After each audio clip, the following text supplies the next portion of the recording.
man, Los, what's going on with you, brother? What's up, man? What's cracking with you, boy? Talk to me nice. Man, doing well, man. What was you over there dropping 16? What was you doing, man? Something a little warm up for the crowd to let them, you know what I'm saying, let it simmer just a little bit. I was about to go in, but the time ran out. You know what I mean? 1, 2, 3, 4, 5. I hear that. I hear that. So, let's say welcome everybody to the show. This is Look in the Mirror, the conversation. I'm one of your co-hosts, Quay Price, and we have none other than King Jaquil Martin. Say what's up to the people, man. Man, I'm your other host, the creator of the show, King Jaquil Martin. Man, I'm blessed to be here with this young talent. Y'all, did y'all hold on? Did y'all peep the candy cane tie that he got on today? That boy cold. He cold. You feel me? He got his head spinning. He got him spinning. You know what I mean? Nah, man. I'm here, blessed. Doors are opening. Another festival. You know what I'm saying? And it's just unbelievable. So I'm blessed, and I'm just happy to be here back with the family again, having another great conversation. For sure. Let's shout that real quick, man. While we at it, man. Let's shout that real quick so the people know what's going on. So tell them what this is, Los. So basically, I wrote a book about something that happened to me in real life. It's called A War on Friendly Grounds. God blessed me to be able to turn it into a short film. Shout out to the production crew. Shout out to the talent that actually acted in the film. And this is our 5th festival that we became a finalist in. So we just got selected by the Hollywood International Golden Age Film Festival.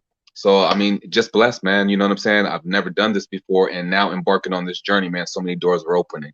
So look, you can't let no one tell you what you can accomplish in life, no matter what you've been through. I was wrongfully beat up by the police, wrongfully facing 10 years in jail. Look at me now. My man. No, we proud of you, brother. Let's say we seeing it coming together. We seeing it manifest, man. And let's say keep building, keep driving forward, man. We proud of you, brother. Oh yeah. So, you know, I've been laid out for the last couple of days representing my Lakers. So I'm going to go ahead and represent Black Jesus, you know. I ain't mad at that. I ain't mad at that. Yeah. So let's get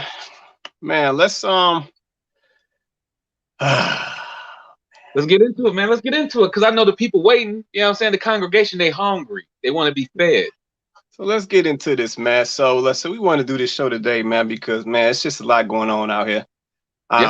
But, you know, we had a couple young ladies on the show last week, man, who wanted to embark on this conversation. You know, we agreed. So we say, hey, let's get it. So tonight's show is titled Who Raised You? Who Raised You? Who raised you? Who raised you? So let me yeah, man. Tell me about it. Let me let this guest in real quick, then we'll get into this convo. The churches of the doors are open. Let's see if she's ready. Let's see if she's ready. Nicole, what's going on? Hold on. Did she come with the earrings, the glasses? She lit, huh? Okay. Man. Okay, Nicole. Shout out to IT. Oh my God. Really? Jeez. Look at the compliment. That's what I'm talking about. You ready today? Let's get it. What's going on, Nicole? I had a lot of meetings today. Hello, how are you? Pretty good. How are you? Good. What you talking about? You had a lot of meetings today. IT, we don't do meetings. What you talking about? You do know there are certain parts of IT that actually have to be in meetings. Wait a minute. She ain't just try to school me, did she? Wait a minute. Hold on, Nicole. You gonna try to do me like that? No. we definitely still have meetings. Yes. And hold on, do me a favor, roses while you're alive. Can't we give our people roses while we're alive? Because anytime somebody caught twerking in the restaurant, it go viral and they get all that type of negative attention. So when we want to give y'all the positive attention or whatever else and give y'all the compliments that y'all deserve, take your roses while y'all alive. Okay. See how she do? No, what I'm saying? See how she do, Lo. So let me find my hold on, let me find my block button. Who raised you not to take the compliment? Miss Middleton, Miss Middleton. Man, let me answer that. I'm gonna answer that. Let me say what's up to everybody in the comments. What's going on? Tasha Willis, you supposed to be on the panel. Tasha, what? Hold on. And if y'all wonder what I'm doing, I got my Freezy cup. We going old school on them. You know what I'm saying? Y'all know nothing about that Freezy cup life. Where did you get that from? Now I'm nosy. Black Jesus. Dollar Tree got it. Dollar Tree had that? No shame in my game, Dollar. No, Yes, I didn't know they had anything frozen. Like I've never known them to have. California Dollar Tree. Then how about that? Okay, yeah, that's a whole different scale. For all my people who ever had freezy cups, y'all know the best time when you have a freezy cup is when you flip it over and you get the bottom side of it where all the okay, never mind. Right, all the sugar at. Yeah, I'm saying that hood education. You know what it is, all the sugar down there. Mm-hmm. All right. So let's hold on. I gotta kick us off. I got a couple I need to get off tonight, boy. Yeah. So I mean, hey, look, first and foremost, make sure y'all join the stream, man. We got the link where if y'all want to join the panel and express your voice is very important. Like me and Quace, we host this because we enjoy what we're doing, but at the same time, it's very important for y'all to get out here and express y'all opinion so that way we can grow from the congregation too and have this conversation. So let me take a moment real quick, man. So this one of my peoples from back in my SHS days. What's going on, Charles Mosley? My man, what's good with you, brother? Shout out to you in the comments here. Tasha, I'm gonna send you the link too. Send Charles the link. Come on the show, Charles. The people want to hear what you got to say. Hold on, man. See, y'all about to slow me up. I got to get into this, man. Y'all working me out real quick. Hold on, Tasha. I'm gonna send that to you. And you know they be getting on about the intro, so come on, Quay. We 6 minutes in. We don't want. I'm trying, man, and see how they started working me out like this, man. All right, Tasha, I just sent it to you. All right, so let me crack off this video real fast, man. I got a couple videos I got to run through real quick, but I just got to set the tone for this one right here. All right. So that's one right there. Nicole. We appreciate you, man. We appreciate your voice. Shout out to all the black women out there. We appreciate y'all. We appreciate y'all voices. Shout out to the women out there. We appreciate y'all. We appreciate y'all voices. Shout out to the king. So I got two. I'm gonna kick off, man. I'm gonna kick off. Then we're gonna end on one last one. So let me. Hey, and don't forget, man. Shout out our sponsors, man. Talk to Two Sons Juice. Talk to them, man. Because I mean, what I heard was they got the best juice in the world. You know what I mean? All natural, everything that you can pronounce. You know what I'm saying? All that good wholesome stuff. You know what I mean? Let people know what it is. I'm gonna ride to the sponsors. So let me get into this. Let me get this flowing. I'm gonna ride into the sponsors too while we in this. Let me kick this off real quick. Cause bitch, we come to shake down, bitch. Oh, CJ, let's go. Oh, you about to get yourself? All right. Now right here, bitch, I just want y'all to grab y'all ankles and just ride a little bit. Just ride.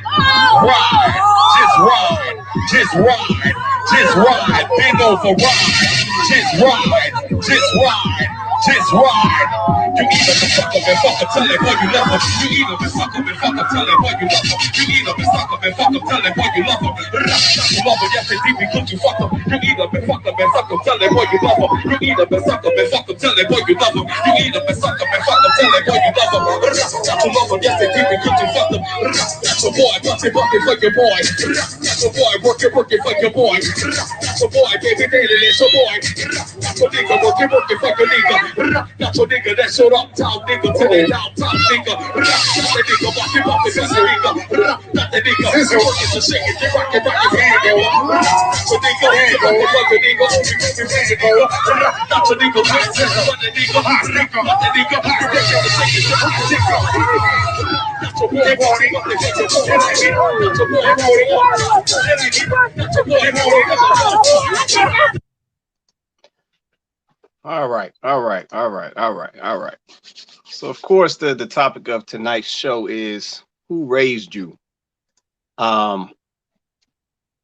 Somebody sent me that video, and as you can see, that was a little young kids party. I said them little tiny little kids. And you got the little, the little figure, whatever that little figure was, getting the little grind on, doing all type of stuff. And you're looking at the kids, they just soaking it in. And then you got the parents getting up, taking pictures, supporting it, laughing at it.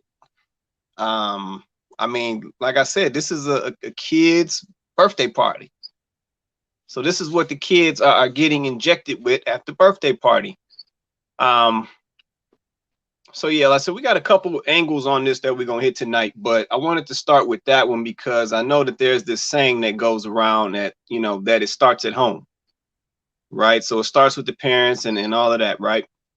But as I continue to watch this footage that folks send over to me, it almost feels like it needs to end at home because, you know, you have parents teaching or injecting certain things into the kids at the home, and then once they step out the home, you know, like I said, Tasha, she just joined in, but like she said last week, they have instant access. So even though, and I agree with you on that, Peter. Peter says he's surprised that none of the parents intervened. And you know what, Peter, back in the day, I used to be surprised, but in this current day, I'm not. Like I said, the parents was giggling. Just, I mean, if you looked at the video, the kids wasn't even giggling all like that. It was a lot of it was coming from the parents. So yeah, it's crazy. So give me your thoughts on that video. Like what are you seeing? Where do you like what's behind that? Give me your thoughts on that. We'll give the floor to the ladies first. Y'all can give y'all opinion, Tasha and Cole, whichever one will go first.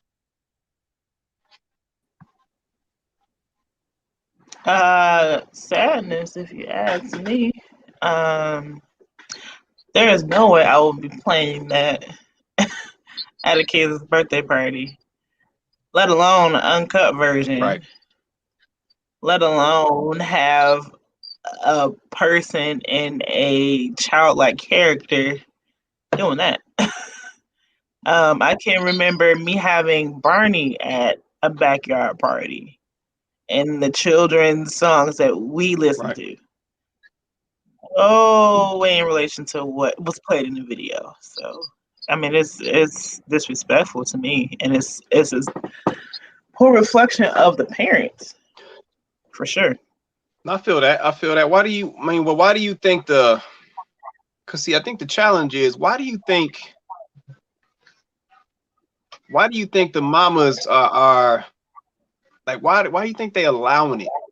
Like it seems like them boundaries that used to exist are just gone. So why you wait, just the mamas, the daddies, or the daddies who's supposed to be there, that's supposed to be in the house, that ain't in the house, that allow those type of situations to unfold. So we don't want to just put it on the women, but we got to know. No, so let me clarify on that. So I'm not. Let me take that back. I guess let me say this. Why do they think it's okay, right? Because typically, I think in those situations, the mom is typically kind of the coordinator of the event. You know, the dad is kind of taking like the back seat, if you will. But to your point, the dad does have an active decision on if it's going to go through or if it's going to happen or not, or how it's going to happen. A little echo, Cole. I hear a little echo. Anybody else hear that echo? I think it's background. It might be Nicole. Hold on. Yeah, that was Nicole. All right, okay. Go ahead, man. But yeah, no. Go ahead, make your point. I was just saying the crowd couldn't hear you because of the echo. Yeah, it was some background from Nicole. But yeah, I think it's just I know the guys probably take more of a backseat role because I know the ladies like to coordinate, you know, bring things together. I know the guy, he probably just put money up. But he does have an active, you know, role in saying, you know, what's gonna work and what's not. So yeah, you're right to that. There's two sides to that. Hey, go ahead, Tasha. I know you want to say something. Hello, everybody. How you doing? Yeah, I'm doing well. I just wanted to say that I think that we have a generation of parents who are raising kids and who think it's cool to raise kids while they're growing up too, like literally alongside their kid. They aren't having a separation. I mean, I remember like my mom was a single mom for most of my upbringing, and very rarely did I have babysitters. I mean, not saying that my mom was the perfect mom and that moms don't need to have their own social life, because they do. But when my mom had her time to be a woman, I wasn't in sight. Like I was either with a babysitter or someone, or I just wasn't in sight. Like when she and my aunt would have their grown up, that's her sister, they having their grown up time. The most I've seen my mom do was like sit on the porch at my aunt's house and like have a beer. But like right now we got, kids who don't leave the room when their parents are adulting. They be right there. observing and taking in and being overexposed to so much stuff.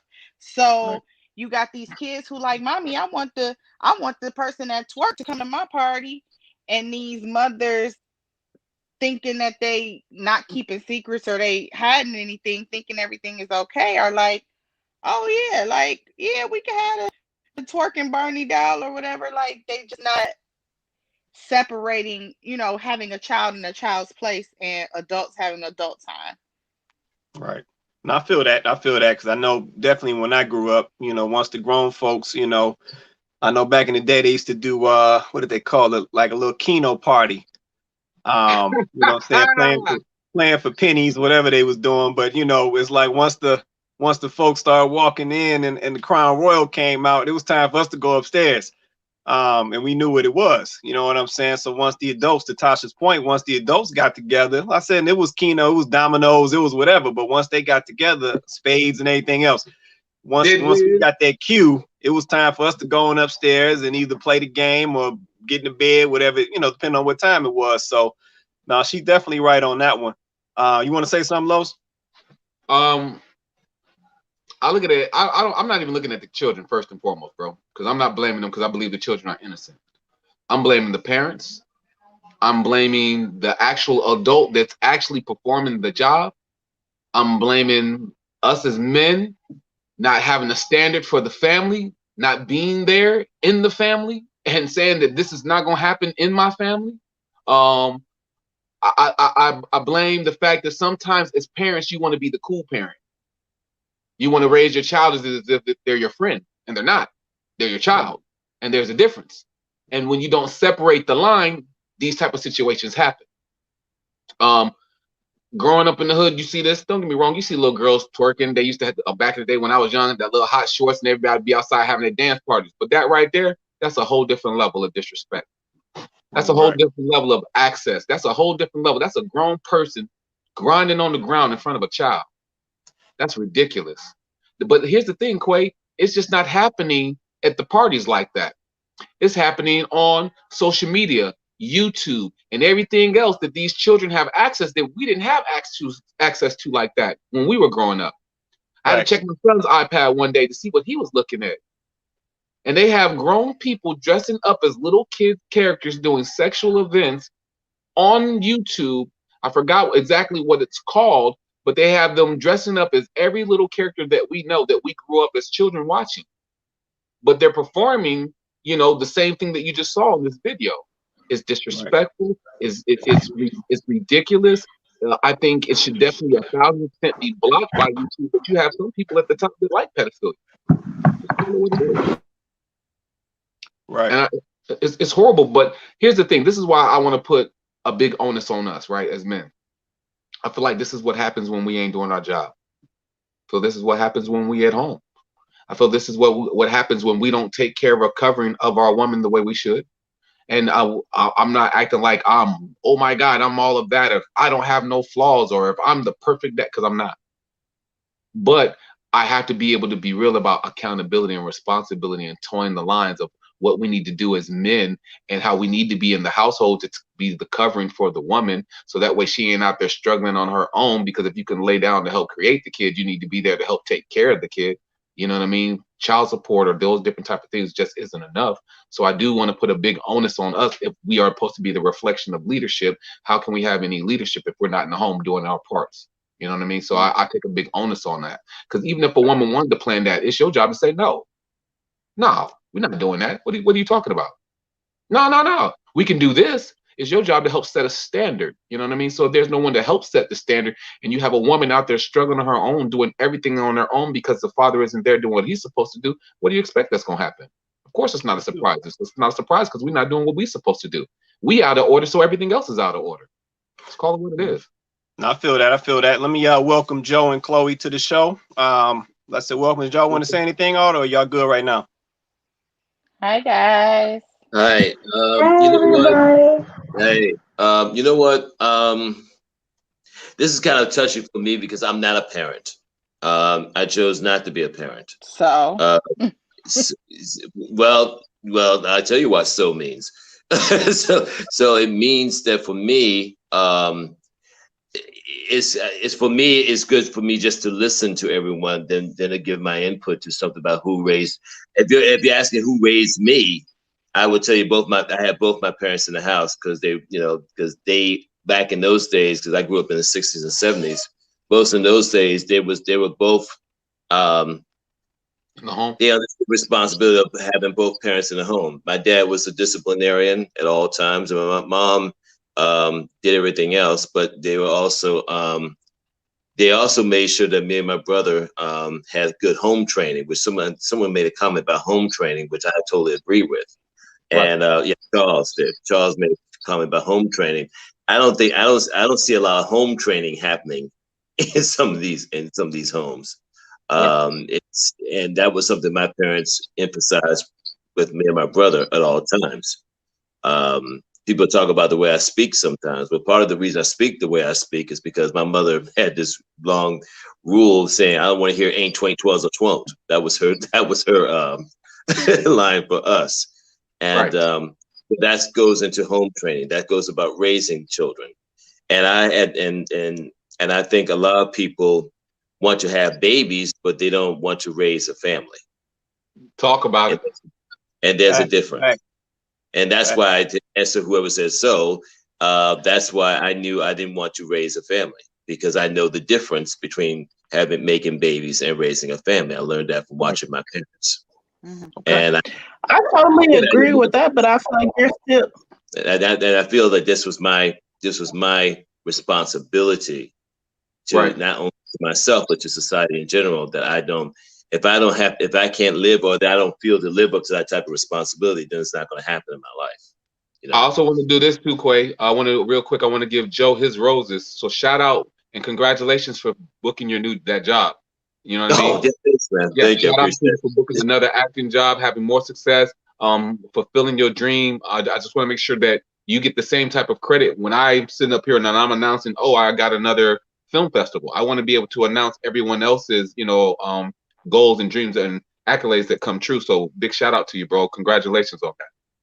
Thank you. It's been incredible. I've booked 2 jobs just in the last couple of weeks, and I'm still another one. So it's been good. It's been very good. I mean, it's made me very busy, but it's been good. It's been good. Right. So, and you're doing all of that in the midst of COVID too. So. Yeah. Where's the wood? Here you go.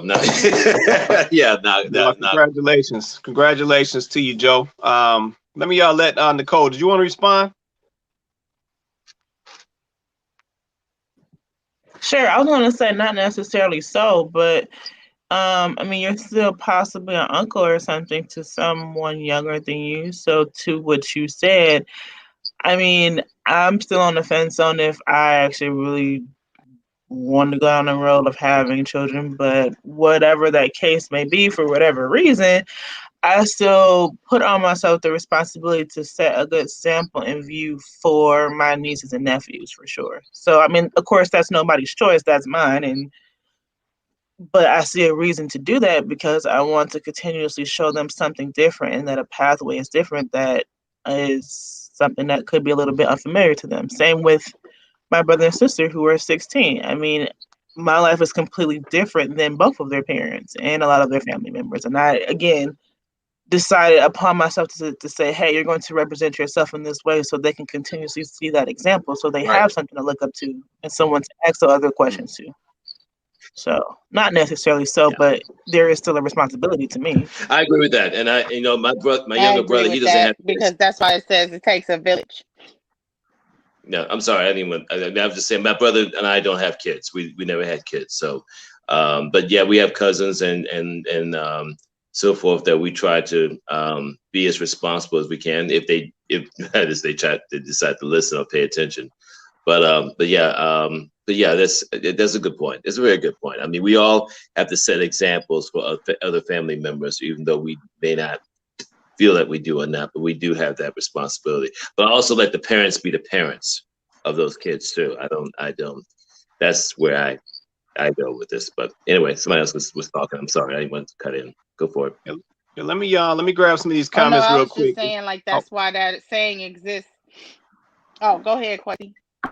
Okay, let me grab these comments real fast, and I'll shout out the folks in the comments real quick. So we got Charles Mosley in the comments. Shout out to you, Erica Arrington, Tristina Thornton. Nina, what you doing in the comments? You should be on the panel.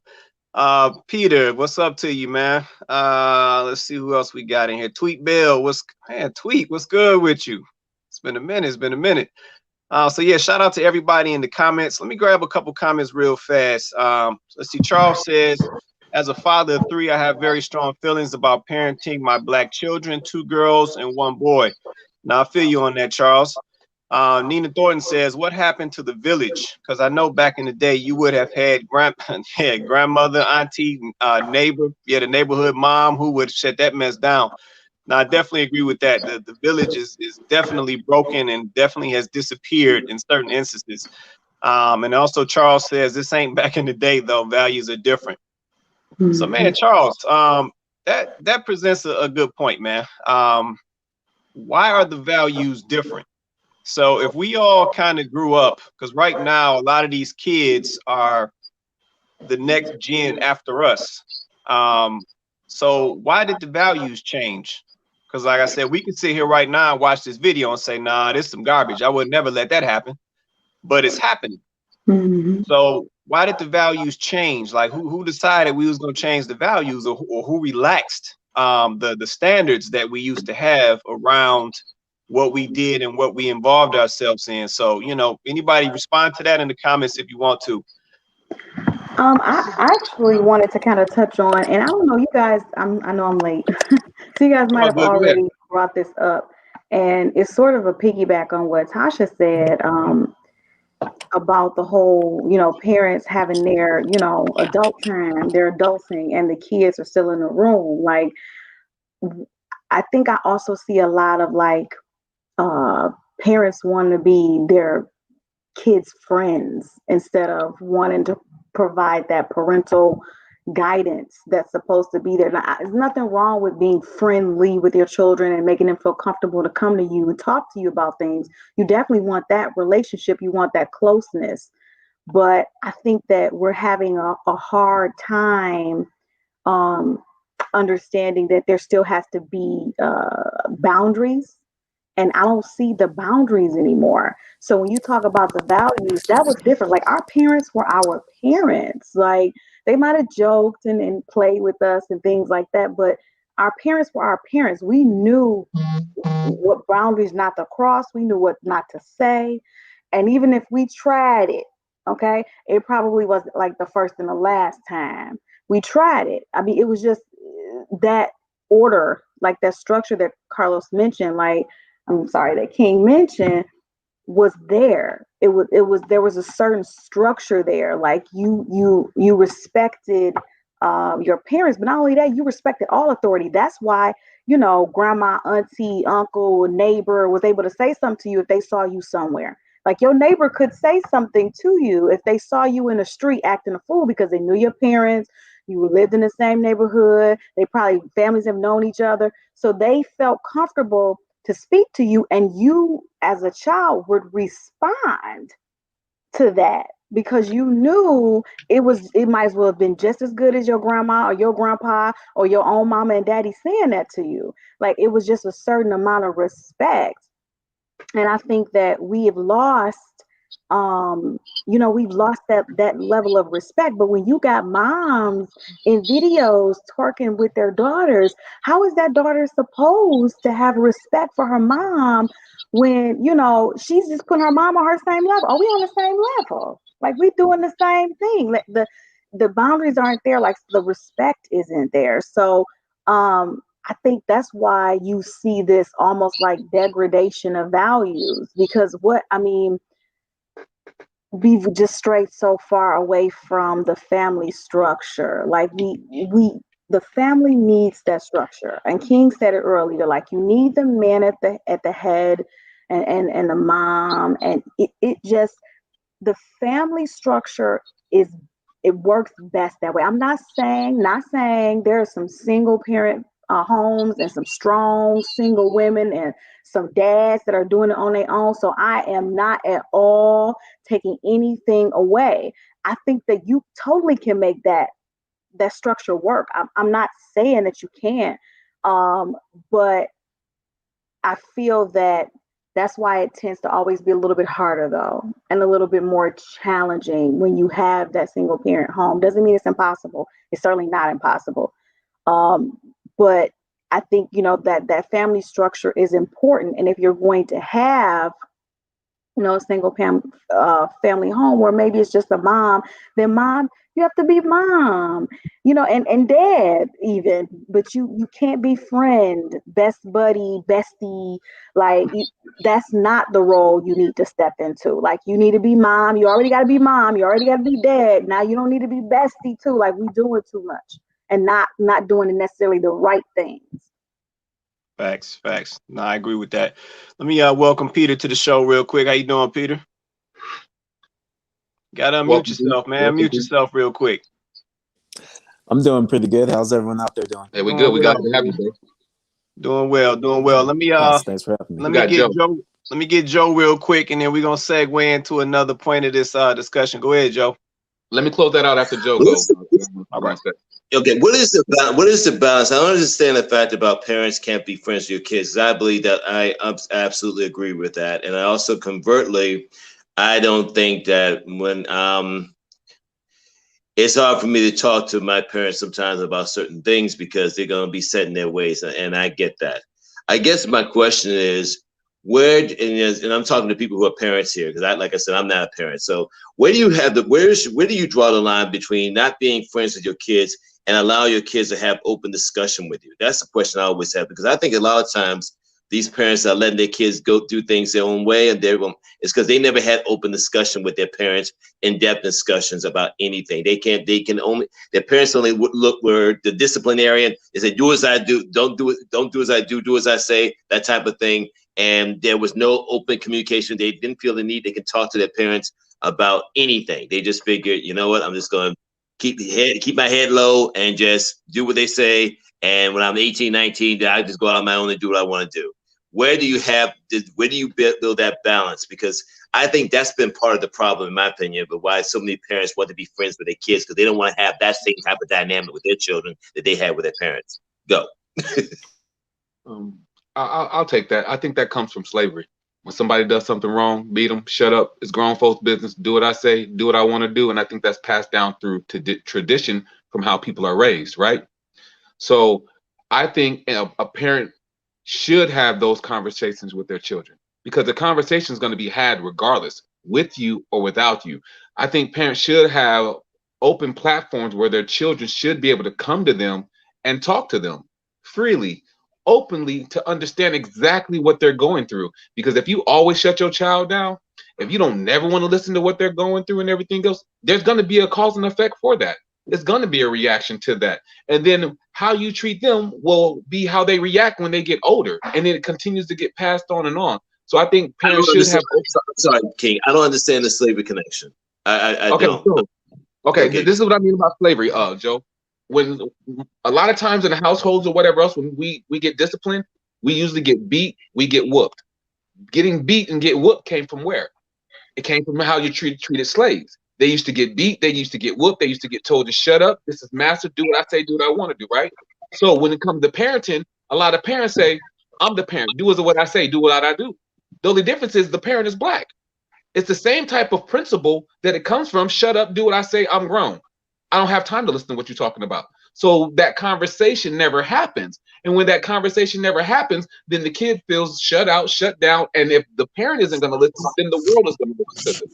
And the world might not give the child the feedback that they need because the parent didn't want to do their job in parenting. Why? Because I'm tired from work. I don't want to really listen. And all the problems that I've been through, so I don't want to be open enough to my child. So my child is almost on a rinse, wash, and repeat of the things that I've been through, because I didn't conquer my own demons. So I passed my demons off into my children. And now my children got to deal with not only their problems, that they're dealing with the demons that I passed on to them. Like, I think like a weirdo, right, Joe? I think like a child is like a computer, right? And I feel like when I say that, there's no difference between a person and a computer, right? When you get a computer, right, the computer comes self-made, right? So when you get your computer, you didn't teach your computer anything, right? because it already was pre-programmed. When you have a child comes into this world pre-programmed. You don't teach it how to breathe, blink, move, anything, cry, none of that. So the child came pre-programmed to this world, right? So we love our children and we want to give our children everything, right? So when you're talking to this child, you know, you tell it things, right? But what you don't understand is that the child is sitting there watching you, and everything that you do, the child is recording. The child is taking the intake of everything that you do, right? Same thing with a computer. When you want your computer to be faster, have different applications and do different things, you go onto the internet, which is the World Wide Web. Funny, right? The world. It goes out into the world like your child goes out into the world. You go into the World Wide Web and you look for these different applications, and then you want to download these things to your computer. Well, the more things that you download to your computer, the more chances that viruses come on your computer, right? Well, the more your child goes out into the world and the world is not prepared for the world, the more viruses come on and attack your child, right? That's why you can see your child and be like, hey, what's wrong with you? Why? Because it's not operating at the same speed that it normally operates. So when you have a computer and it doesn't operate at the same speed, you're like, man, I need to get my computer fixed. So what do? You take the computer to Best Buy for someone else to fix the problem on your computer. Well, what happens as people when we have too many problems in our life? I call away, I call Chloe, I call Joe, and you guys become my Best Buy to help me fix the problem that I have. But sometimes when you have too many problems, the computer shuts down and it don't work no more. Well, when a person has too many problems in their life, what they do? They shut down, they commit suicide, and they do all these different things. There's no difference between the operation system of the child and the computer, and that's just how I see things, right? Right. Which doesn't make me right. It's just an opinion about how I see things. You see what I'm saying? I agree with you saying, because listen, I agree. I somewhat agree with what you're saying, because I mean, because Daryl's put a comment saying, I disagree. I don't deal with any of the demons my parents suffer from or battle for. Everyone's different. And I think that's the bottom of what you're trying to say. And that's why I was going to respond to Daryl. Everyone is different. And what may work for one family may not work. One child may not work for another child. And as someone that's been in IT, I was in IT for 25 years while being an actor. So I understand the whole computer analogy 100%. So I'm with you on that. But to go back to your point, I wanted to hear the slavery connection, because that's been in dispute for a long time about whether or not we get these things from slavery or not when it comes to raising our kids. And that's been a long staying in the Black community. Well, I don't think raising kids have anything to do with what Black folks went through with slavery. So, well, that's a little different. And I have to say, why we beat them? Huh? So what? Why we beat our children? Why do people beat their children? Why do we get belts and switches and all these different type of things to hit our children to make them obey? Well, that's why. Hey, listen, you're singing to the choir here, because that's been a back and forth thing I've been dealing with been trying to ascertain for a long time. Because I think it does come from slavery, in my opinion, but everyone's got their own opinion. And like I said, I'm a parent, so I don't know. I don't understand it from that standpoint. That's why I usually just hang back with them. I just know what it was like to be a child and growing up. And by the way, my parents, my dad taught in the school system, my mom taught in the school system, so everyone knew us, me and my brother. So we grew up with everyone knowing who we are. So we couldn't get away with nothing. I mean, nothing. Okay. My dad taught in high school, so that made it even worse. So it's like I was going to high school. My dad was right around the next 2 doors down as a teacher. So that's why I've never been to my high school reunions, but that's another story. But the point is that, you know, it's just, that's a total different dynamic when your parents is teaching in this. So yeah, I was my parents 24/7 for first 18 years. And when I say I'm not saying we take on all the problems from our parents. I'm not saying everything that a parent does, we're going to do. I'm not saying the same choices that they made are the same choices we have. But there is this thing called DNA. And then DNA is passed on. And in DNA, you have different strands of different things that you have different challenges with based off of whose DNA you have. And now I'm not saying that I'm my mother. My mother has her own sins and her own things. But there are things from my mother and my father that was passed on to me biblically. So I'm just saying scientifically, in your DNA, you have certain things passed to you. Now, at the same time, you have the free will and free choice of how you deal with those things. How you conquer those different things is on you, because you have a free will in that choice. That's all I'm saying. So let me grab this real quick, and just let me welcome Shirley Ann to the show as well. How you doing, Shirley Ann? Hey. Hey, What's hey. up, man? Hey, Los. Just listening to you guys. So let me put this comment up real quick. Let's say this was coming from Daryl. He said, I disagree. I don't deal with any of the demons my parents suffered from or battled with. So I got a question to this, Daryl. We had a question from the panel, and it just says, how do you deal with, or how do you not deal with the demons of your parents? So yeah, hit us with that in the comment, or you can hit the link and join us on the panel real quick, man. Daryl also dropped another comment and said, respect for elders outside of the immediate home has no longer become the expectation or the norm. The sense of community has diminished too, because we no longer live, we no longer live among each other, and we do not gather as an extended family the way we used to. It's all for one. We've created a class system within our family structures, and that has led to the erosion we experience today. Yeah, no, I can definitely agree with that, Daryl. Daryl also dropped another comment. He said, I wasn't sheltered at all, and neither of my parents spoke to me directly about sex or drugs, etc.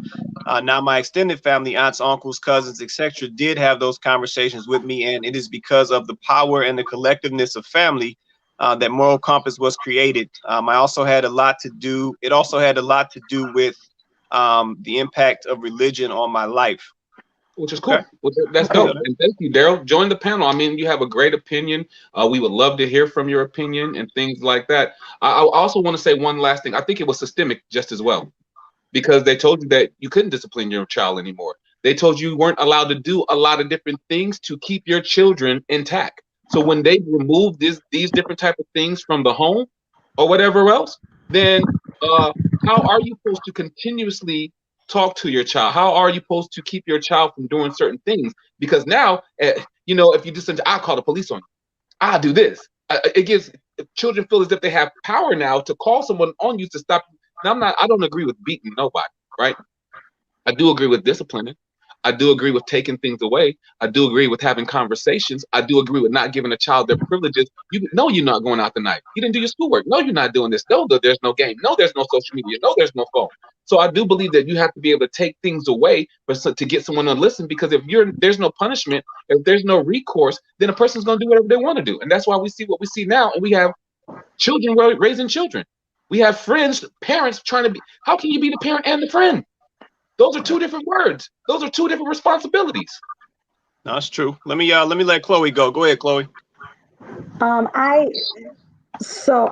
going back to just touching on the slavery comment first. I think that I understand the comparison, because yes, that is true. We do sometimes perpetrate these learned behaviors. And I know this is a conversation that this is a back and forth thing. I am of the mind of, I'll just say this. Spare the rod, spoil the child. Now you can interpret that scripture in any way that you want to. Wow. You can interpret that scripture any way you want to, boo-boo. But let me tell you about the ones at my house. Okay? I can punish you. I can put you on timeout. I do that too. I do timeouts. let me take your game. Let me get that phone back. I do all of that. But I'm going to tap that behind if you get out of line. Point blank and the period. And we're not talking about beatings, because that's something else. A beating, that's something else. Nobody is talking about physically abusing your child. That's a completely different thing. But I'm not sparing the rod. Nobody over here gets beat. But let me tell you something. I will tap. She made it. You see the glasses. You're gonna listen, let me tell you something. Now you can say it came from slavery or whatever, maybe, but we got spankings, and guess what? I think I do all right. I think I'm all right. I turned out okay. I'm just saying. And to speak to the point that you made, King, we do definitely watch our parents and their behaviors and their reactions and all of that. And some of it we do tend to just pick up just off of just behavioral. Like we just pick up certain behaviors. We do pick up certain things. That's true. But I'll have to agree with Daryl. I don't necessarily, thankfully, suffer from a lot of the same sins that my parents or whatever you want to call them, I think biblically, if you're going to say that, it's not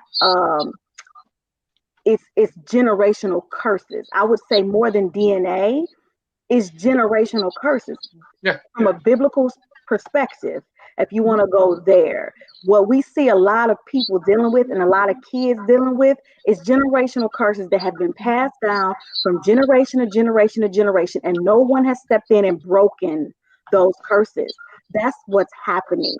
That's what's happening. So the I can't, the daughters that grow up, and they struggling, to get married, or they're struggling to stay in a relationship, or but you can kind of trace that back to mom, or you could trace it back to grandma, or you could trace it back to aunties. Like we have to really be mindful of what's going on in our families, because some of these behaviors that we are seeing, they are being passed down, but it's more of it's a generational curse. It's something that has been broken at some point in that bloodline, and it has never been addressed. Nobody has sufficiently addressed it or even did the work to figure out why. There's a reason why. DNA ain't got nothing to do with why grandma, auntie, mama, and me can't stay in a relationship. That's not DNA. That's something else. So we need to figure, it's not DNA. That's not DNA. That's something else. That's a generational curse. And we have to figure out what happened, why, who came, what covenant was created, who came in agreement with what. I prefer, if anything, to agree with Daryl and say demons, because that's what a lot of us are dealing with. These generational curses, these things are being passed around. This stuff ain't, we need to understand what's really going on here if we want to fix it. And sometimes you will create problems for your children, and it's not even on purpose. It's not even it's intentional at times, but because you as a parent, you've agreed to some things in your life that you never dealt with.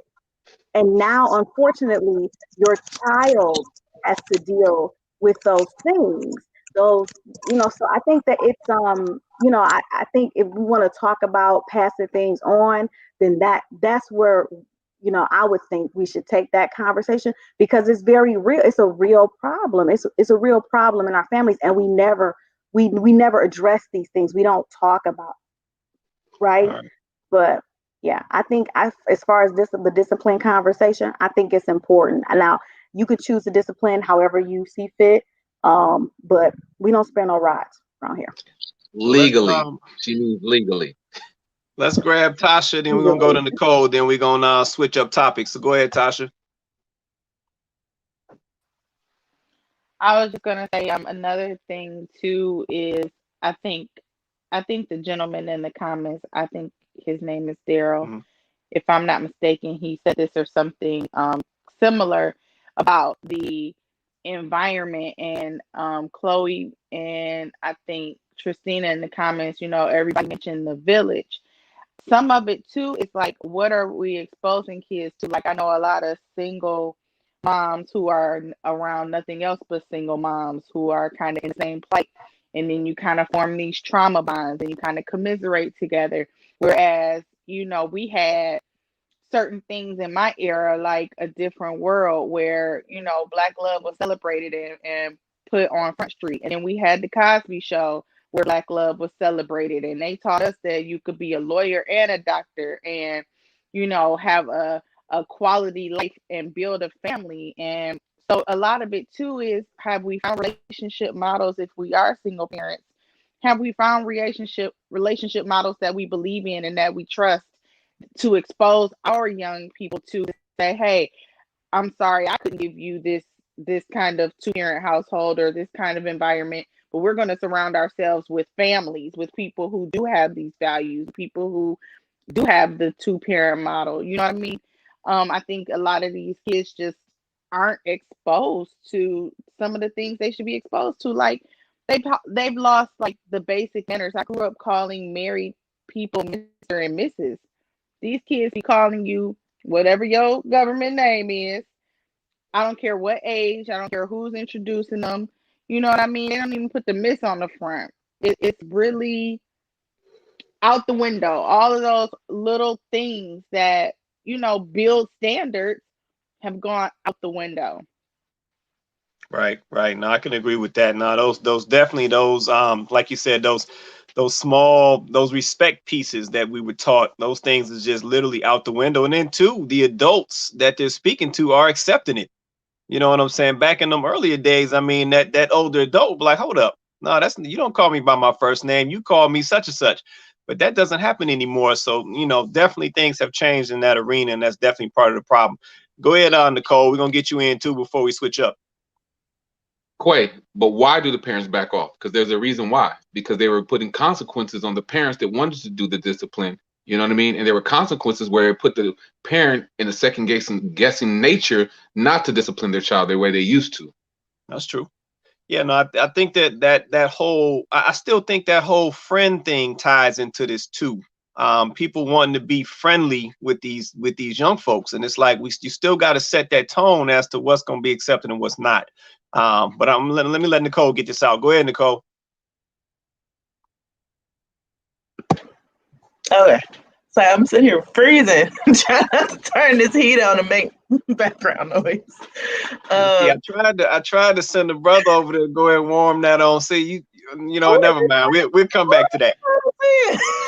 We're gonna come back to that. Anyway.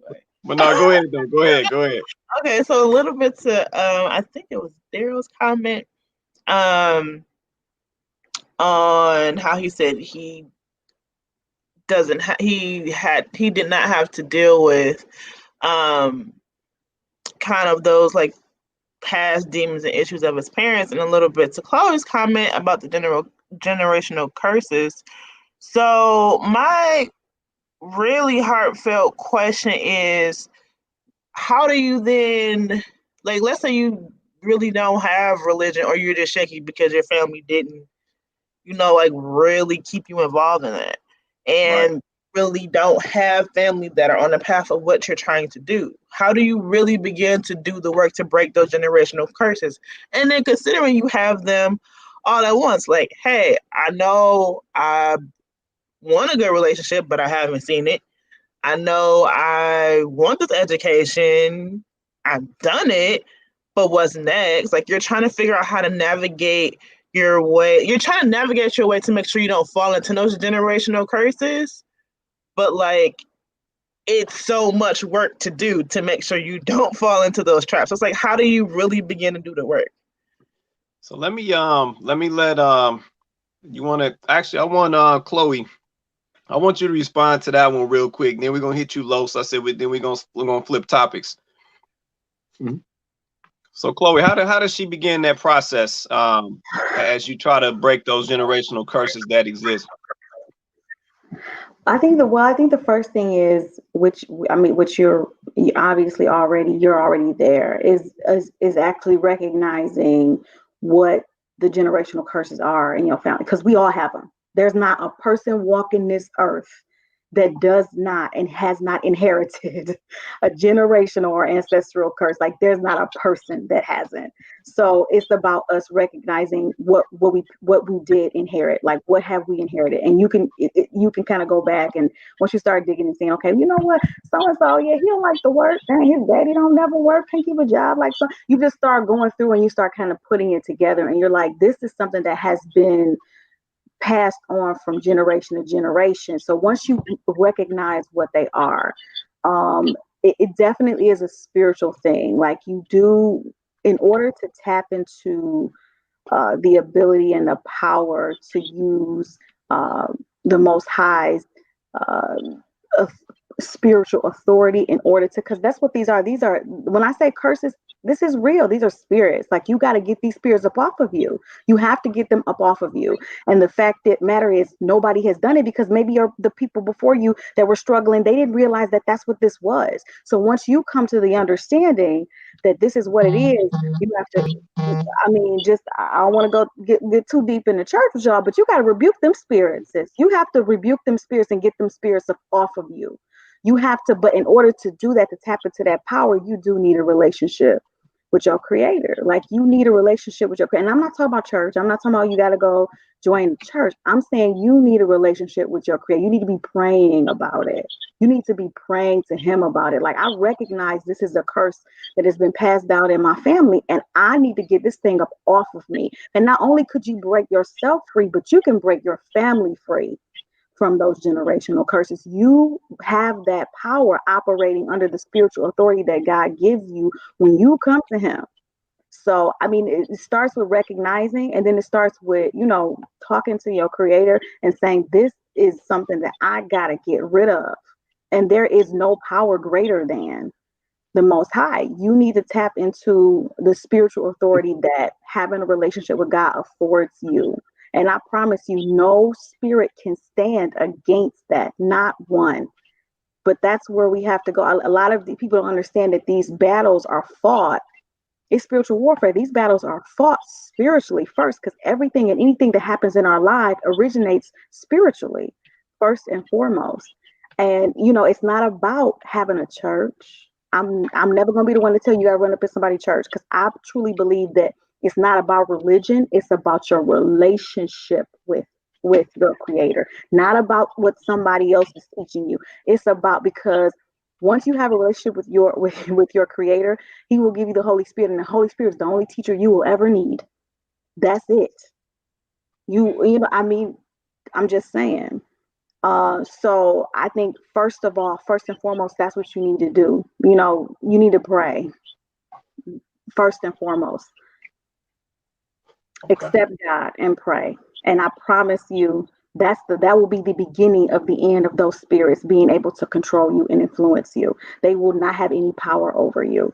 But you need to tap into the spiritual authority that having a relationship with your creator affords you. And then after that, holler at me. We will talk. We will talk. But beyond that, that's first and foremost what needs to happen. And this is for anybody who has looked through their lives and seen these connections and seeing these things happening. Like that is step one. That's step one. And honestly, generational curses is so deep, we could really do a whole show about it, because there's people walking around here right now that need to be free from bondage, from these generational and these ancestral curses and things that they have on them, and they don't understand why. They don't understand why their lives are the way they are. And it can most of the time be tied back to a generational thing. All right, cool. Now we appreciate that. Go ahead, Los. Then we're gonna swap topics, man. I feel like when it comes to our culture or our people, we got a problem with sitting down on that couch. We got a problem with getting them books. Anybody who's ever been great at anything in life has always had a coach. Whitney Houston had a vocal coach. Michael Jordan had a coach. Anybody who's done anything great has a coach. Not only did they have a coach, they had to spend time in the gym. We don't want to spend time in the gym. Everybody want to be Kobe Bryant, but don't nobody want to wake up at 2, 3 in the morning to go to the gym to get the workout in for the change. All of us have degrees, right? But in order to get that degree, we had to wake up and do the work. So change comes with work. And a lot of times we don't want the work. We just want the change. We want the end result. And so responsibility is no more than the ability to respond. Say that one more time. Responsibility is no more than the ability to respond. That means you have to get up and do something. Because insanity is to do the same thing over and over again and expect change. How are you going to get different results in your life if you don't want to do nothing different? How are you going to get different results in your life if you don't want to hang out with different people, read different books, sit down on the couch and heal? There's nothing wrong with having a conversation to see things in your blind spot. A lot of times we have things in our blind spot that we're working hard on that we don't see, but it's in our blind spot. Sometimes you could be your blind spot. There's this game that God gave me, right? It's called the Prisoners of Distraction. And level 1 is you, right? Because at the end of the day, it's always going to be your choice. You can lead a horse to water, but you can't make it drink. Level 2 is your family, because sometimes your family could be your blind spot. You can love them so much, but they might be your blind spot, might be the thing that's hindering you because they want you to save them, but you still got to save yourself before you can save anybody else. Level 3 is the person that you give your heart to. You know what I mean? That's why in the Bible says, protect your heart with all due diligence. Neo was walking in the Matrix, and when he saw the woman in the red dress, he turned around, and that woman had a gun to his head. How many people have you allowed in your life that actually had a gun to your head that didn't really mean no good for you? You know what I'm saying? You know, and then the next level after that is the job, the opportunity. We say we want this, right? So when we get to this level at the job, are you seeking out a mentor because somebody has been doing this longer than you? Creating a business, being an entrepreneur, whatever it is, life hasn't changed. It's the same game on repeat, just the evolution of it. And the last level is you. When did you become all of that? When did you start thinking that you were all of that, you were better than everyone else, which is ego, which for me, my mentor taught me, ego stands for edging God out. Do you think you got here all by yourself? You know, we got other human beings telling other human beings, don't look at me in my eye. I'm this, I make this amount of money. I do this, I do that. You are just another person like anybody else. Your success doesn't make you better than me. You're going to die just like me. You were born just like me. But sometimes we allow people to be put on pedestals based off of what they have and not who they are and what they are. Ain't nobody better than you in this world. We are all equal. The bank account and the different levels that we allow to are 6 degrees of separation. But at the end of the day, that person is a person.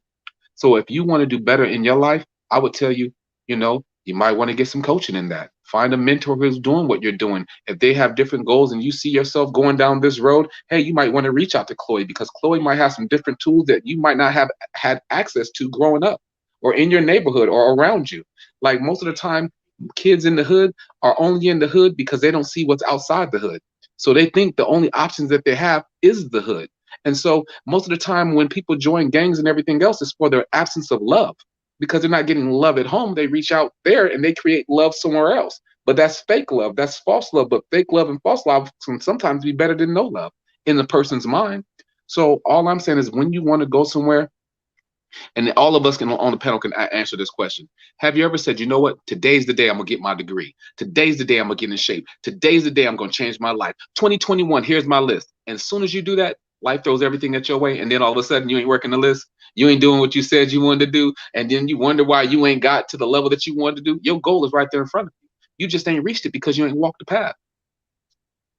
So let me segue off of that, man. So I want to flip this topic up real quick. So earlier you made a reference to we were kind of just getting into this thing. You made a reference to the men you know, being absent from that equation, you know, which is the reason why some of this stuff is happening.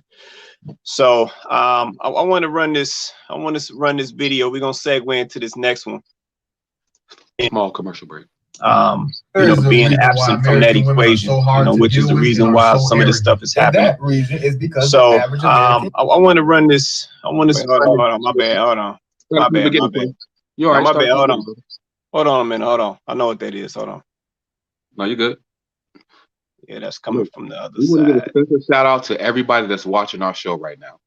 Whatever, like, look, none of us are claiming to be experts, but if the shoe fits, wear it. If something happens that we've said that touches your life, we want you to apply it. That's why this thing is called Look in the Mirror Productions. We just want to have great conversations about different topics that allow you, for yourself, to go look in the mirror and have that conversation with yourself. Do a SWOT report on yourself. It's kind of like business. And what a SWOT report is you got to look at your strengths, your weaknesses, opportunities, and threats. Go ahead, Quay. All right, let me try this again. There is a reason why American women are so hard to deal with and are so arrogant. And that reason is because the average American guy is a simp. You're literally programmed to be a simp. That's why nowadays, if you're a man who stands on principles and you say whatever the fuck you want, and you don't put up and you call out women's bad behavior, you damn near get slaughtered with shaming tactics. Because today being a man is foreign. It's toxic masculinity. Real men don't let women tell them what a real man is. Real men is gonna die on their principles, whether they right or if they wrong. Shit, ask MLK. You can't. Ask Malcolm X. You can't. Shit, ask Osama bin Laden. You can't. They all died on principles. And because most men don't have any type of principles, this is why you see what you see today. This is also why most men put the vagina on a pedestal, because they rather be liked by the woman instead of being respected by her. And a woman can't love you if she don't respect you, but she can settle for you. All right. So let me flip this. Let me flip this topic up. I need Tasha to come on back in. I don't know where she went. I need her to come on back in here. So somebody sent me this video, and My man is kind of talking about, you know, some of the issues, you know, so once again, you know, with the black man and the black woman, but he's also talking about black men being simps. So essentially black men are not being men. So kind of touching back on what you had mentioned earlier, Los. I'm gonna throw another one in here real quick before we respond. I'm gonna throw another one in here real quick. I think you hit him with a jab. They wasn't ready for it, Quay. I think you hit him with a jab. They don't know what to do with. I know I did, but I'm gonna get it all in.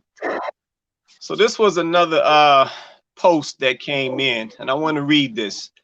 It says, "Where did this men take out the trash-ish come from? And why do men have to be car experts? Why men can't do dishes or clean the house? I'm lost. Basically, I'm lost. Where did y'all get these weird standards from?"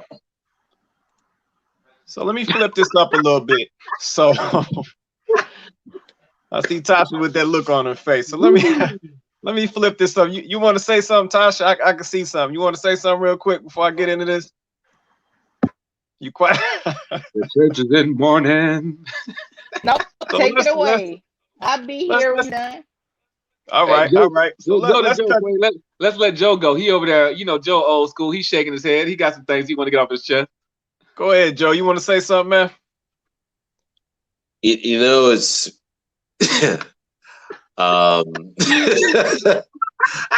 you know, here's what I have a problem with sometimes. There's this narrative that's been happening the last few years, about hard versus soft. It's been getting on my goddamn nerves. I hate to say the word goddamn, but I'm just gonna say Talk about it, Joe. This our show. You can say because everyone thinks. I tell you what bothers me about it. What bothers me about it is that, it goes back to home training, in my opinion. I didn't have a problem learning how to wash dishes and wash clothes and stuff like that because those were chores we were told to do in our house growing up. That was part of the discipline and so forth.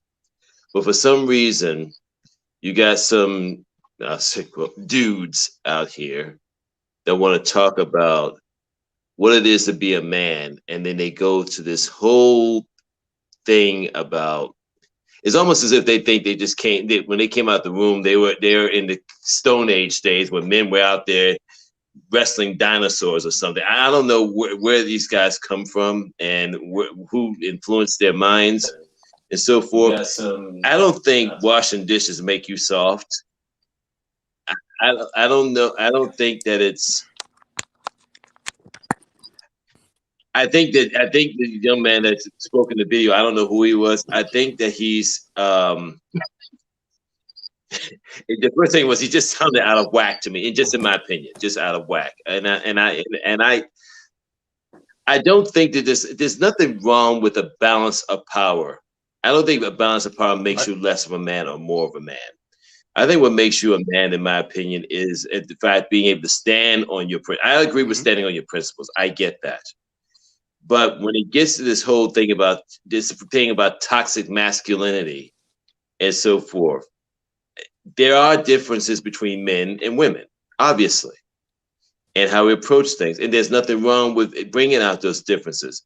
But let's not come off as saying that if you don't follow a certain pattern of being a man, that makes you less of a man or that makes you soft. Because that's where it seemed like his video was leaning to, in my opinion. Maybe it's a generational thing because, like I said, I'm almost at the big 6-0. So maybe I'm different in things. Things were taught to us a little bit more simpler back in the day when I was growing up. Not to sound like an old man, but it's also, I guess people, maybe your generation and can explain this to me. Because I don't understand. I didn't get anything that he was saying that I didn't relate. I couldn't relate to him at all. I could not relate to anything he was saying because I wasn't sure what he was trying to say. But I see videos like that all the time that's posted online. I think one guy said that the reason, and this is a political thing, so just bear with me here. Someone said that the reason why effeminate men don't like Donald Trump is because Trump was your daddy. I didn't get that one. Someone put this online, and I was like, I have no idea what the F you're talking about, and I just clicked away because I'm like, because he's gonna take the reason why these guys don't like Trump is because Trump was your daddy or reminding you of your dad. I knew that he was going in that direction, and I'm like, no, my dad was nothing like this. That what we saw for 4 years, and I'm just being I've seen for a long time. I've seen Trump for longer than 4 years, even before he, he came on the presidential political scene. So I'm nothing. My dad was nothing like this man for obvious reasons. So when I see videos like this, I just I don't know. I end up doing this because I'm confused. Because I don't get it, and maybe someone could tell me what I'm missing because I don't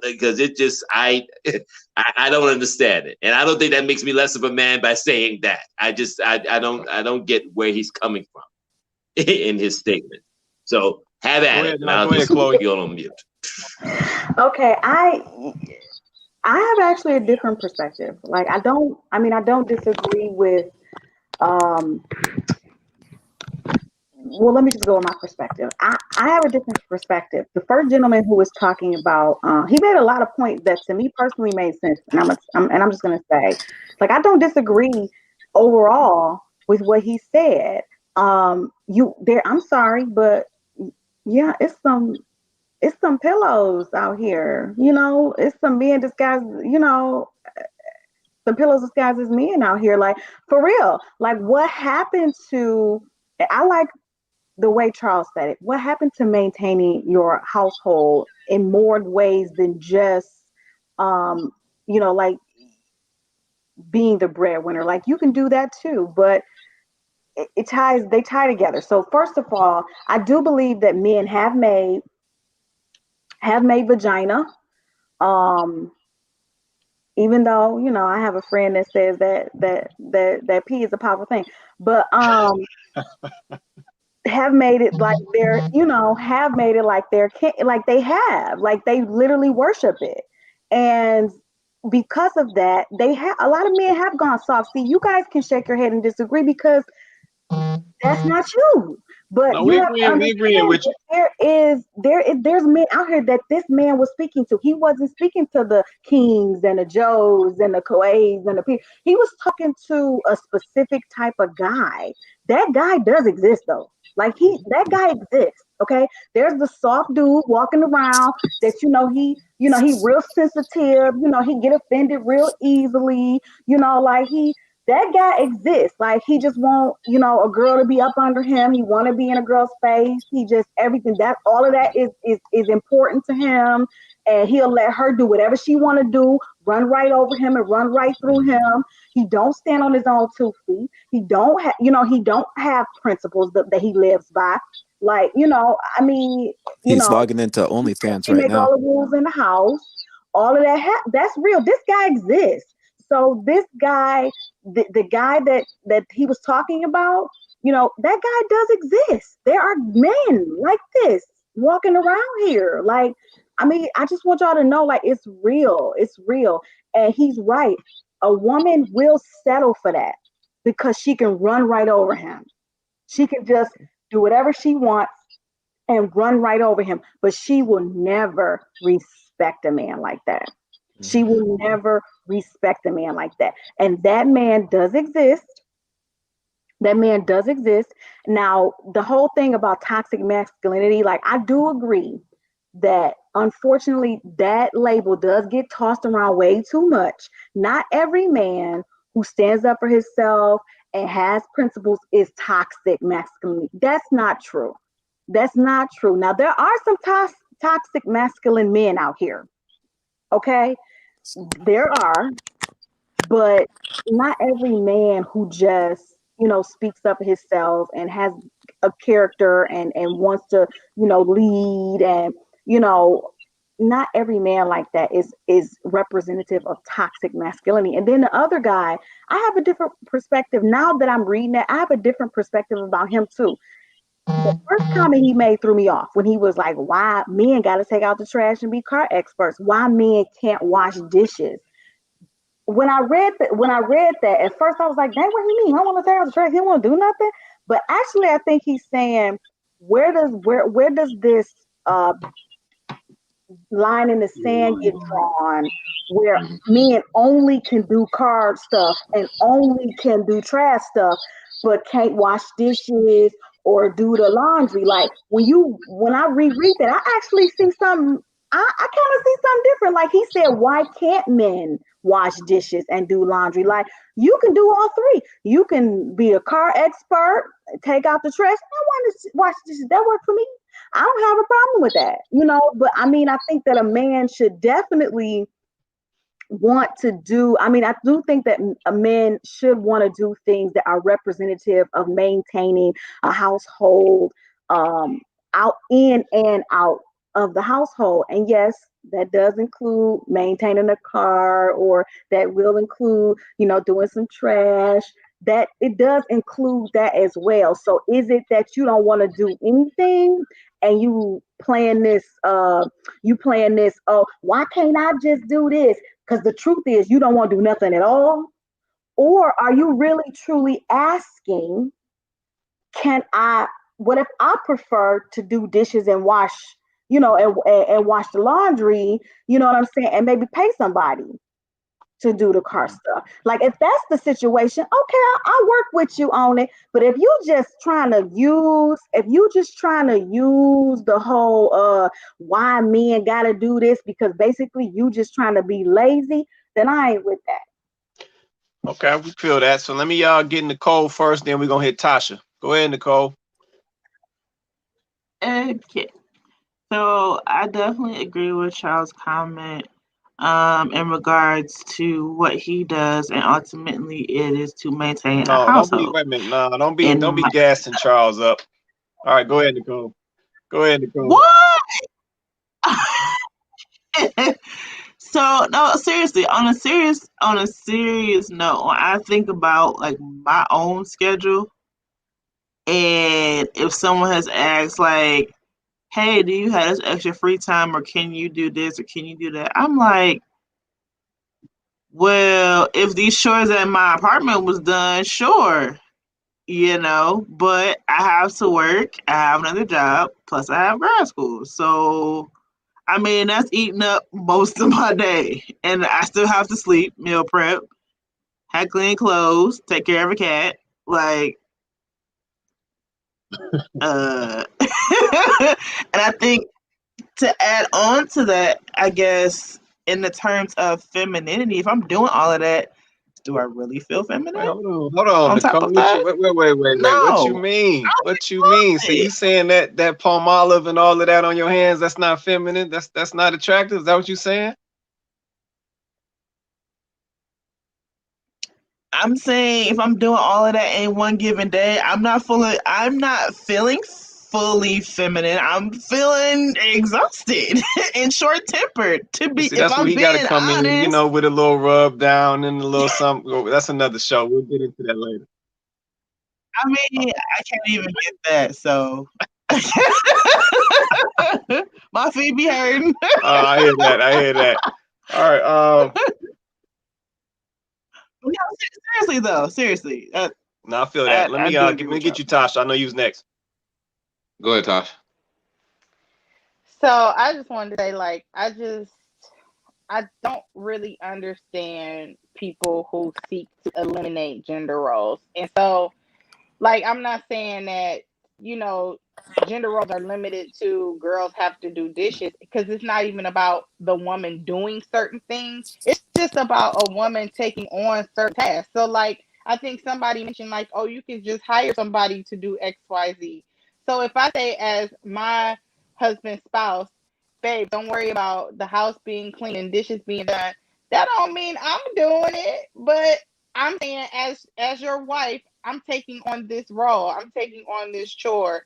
I'm owning this thing in the house and making it my thing. And if I'm ever out of town, well, yeah, it's your thing too now. You know what I mean? Or something like that. But it just feels like we don't have that protection piece. And that's what that protection piece is from gender roles. Like, yeah, you're the car expert because I want my baby safe on the road in her car. So what's that sound I hearing under your hood? Like that's what a dad did for me. And when a dad gives his daughter away at a wedding to this husband, it's because I'm trusting you with my baby girl to protect her and provide for her the way I have. And it's like when you try to nitpick apart things that have formed gender roles. So I should be taking out the trash if it has to go out at night and something could happen to me. You know what I mean? Like, it's just, I think in the back of our minds, this certain generation seems to be running away from responsibility so tough that people don't even want to realize why things are the way they are. And that's how I feel about gender roles. Like, no, nobody is telling you can't not wash the dishes, but you should want me to be safe in a car. If I'm asking you about a car because I don't know about it, you should just love me. I'm cherished enough that you should want me to be safe in my vehicle. That's just like now parents and dads are encouraging their daughters, and even husbands are encouraging their wives. Babe, let's go get this CCW. Let's get this concealed weapon permit. Let's go to the gun range. Like, you want your partner to be safe as a man. That to me is where gender roles come from or come in at as well. It's that protection piece. If you're not gonna protect me, what do I need you for? So Tasha, are you saying, so let me ask this. And I wanna leverage Charles's comments since Charles, you should have came on the panel, bro. You already blowing the comments up, man, but all factual as well. But so to Charles's point, he says I cook, clean, pick up kids, but I work midnight so that I can do those things because my wife works days. So let me ask you this. So just as women on the panel, would you prefer that your man do these types of things that Charles is talking about, or would you prefer your man to be a traditional man? And I'm sure everybody. Nah, he can do them things that we talking about because I know where my time go. I know where my time goes. So if I'm sitting here, if I know I gotta put X amount of hours in to study, yo, dinner not done. Can you help me out with that? Can you make something quick? Oh, I might need work clothes in the morning. You might need work clothes in the morning. Handle that for me real quick. Like, it wouldn't kill to have a teammate for me. Go ahead, Tasha. I see you want to say so. Go ahead. I was gonna say I prefer my spouse to be strong in areas that I'm weak, or something like that. But I think when it comes to like those core values of a gender role, like the protection and that kind of stuff, yeah, I want that. But as far as like what we do in the household and how we run a household, I think we definitely need to be on the same team and tag team. And hey, babe, oh, I got a late meeting. You think you can either pick up dinner or put something on the stove? I didn't know this meeting was coming up. Like, you guys are a team. You got to run a play every day. You got to have a plan. You got to be on the same page. But I'm talking about those little things. Like, I don't want to be screaming at a bug with you. Like, come on. I need that old school protective piece, and I need to feel safe. You know what I mean? Ouch. Right. We can't both be running in the corner from the spider. Like, somebody got to kill it, even if you screaming on the inside. You better boss up. Yeah, I agree with. I agree with Tasha, and I agree with Nina. I mean, I don't see why it can't be both. I think that I think that we do have to recognize too that some guys like Charles is saying, he's saying that basically he take care of the car. He's taking care of responsibilities in and out of the home, and I think that those traditional, what you call traditional roles, do need to be in place. Like we talked about this before. I think we might even touched on it. I don't know if we touched on the last show, but that man needs to be at the head. Like, he needs to be the head of that household. He needs to be the protector, the shielder of that home. That's his role. He needs to be that, right? Because if he can fulfill his role properly, then the woman can come in and be the neck. So he's the head, she's the neck. They can't function without each other. They need each other. So that the individual parts that they play as far as like just roles and responsibilities, sometimes they may wiggle back and forth. Like sometimes you might have the man, he might take on some tasks that maybe the woman normally does, because it's that, like Tasha said, that something may be going on and it might just have to happen. You know what I mean? Like, and I think that that's okay. It's situational, but the roles themselves need to be in place. He needs to know his role and play his role, and she needs to know her role and play her role. And to me, when both parties, they're doing that, then you have harmony, right? Like you have harmony.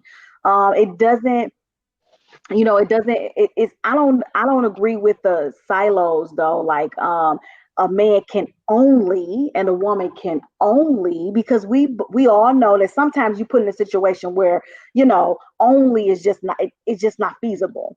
But I do believe that role of that man being the head needs to be there. Like that needs to be there. Or else, I mean, I don't see how it can work. So yeah, about I hope I answered the question, but yeah. No, you good. You good. Go ahead, Joe. What was the title of that video again? Remind me what the title of that video was. What was the title of it? I gotta find it. I can send you. Talking about the brother that was on there talking? Yeah. What was the title of that video? That's the one I was talking about. Yeah. Why it was just like why American women don't. Well, the title was, I think.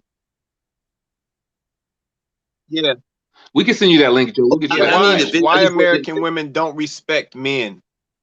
Yeah, that's I guess, and then his explanation for that. I'm just thinking.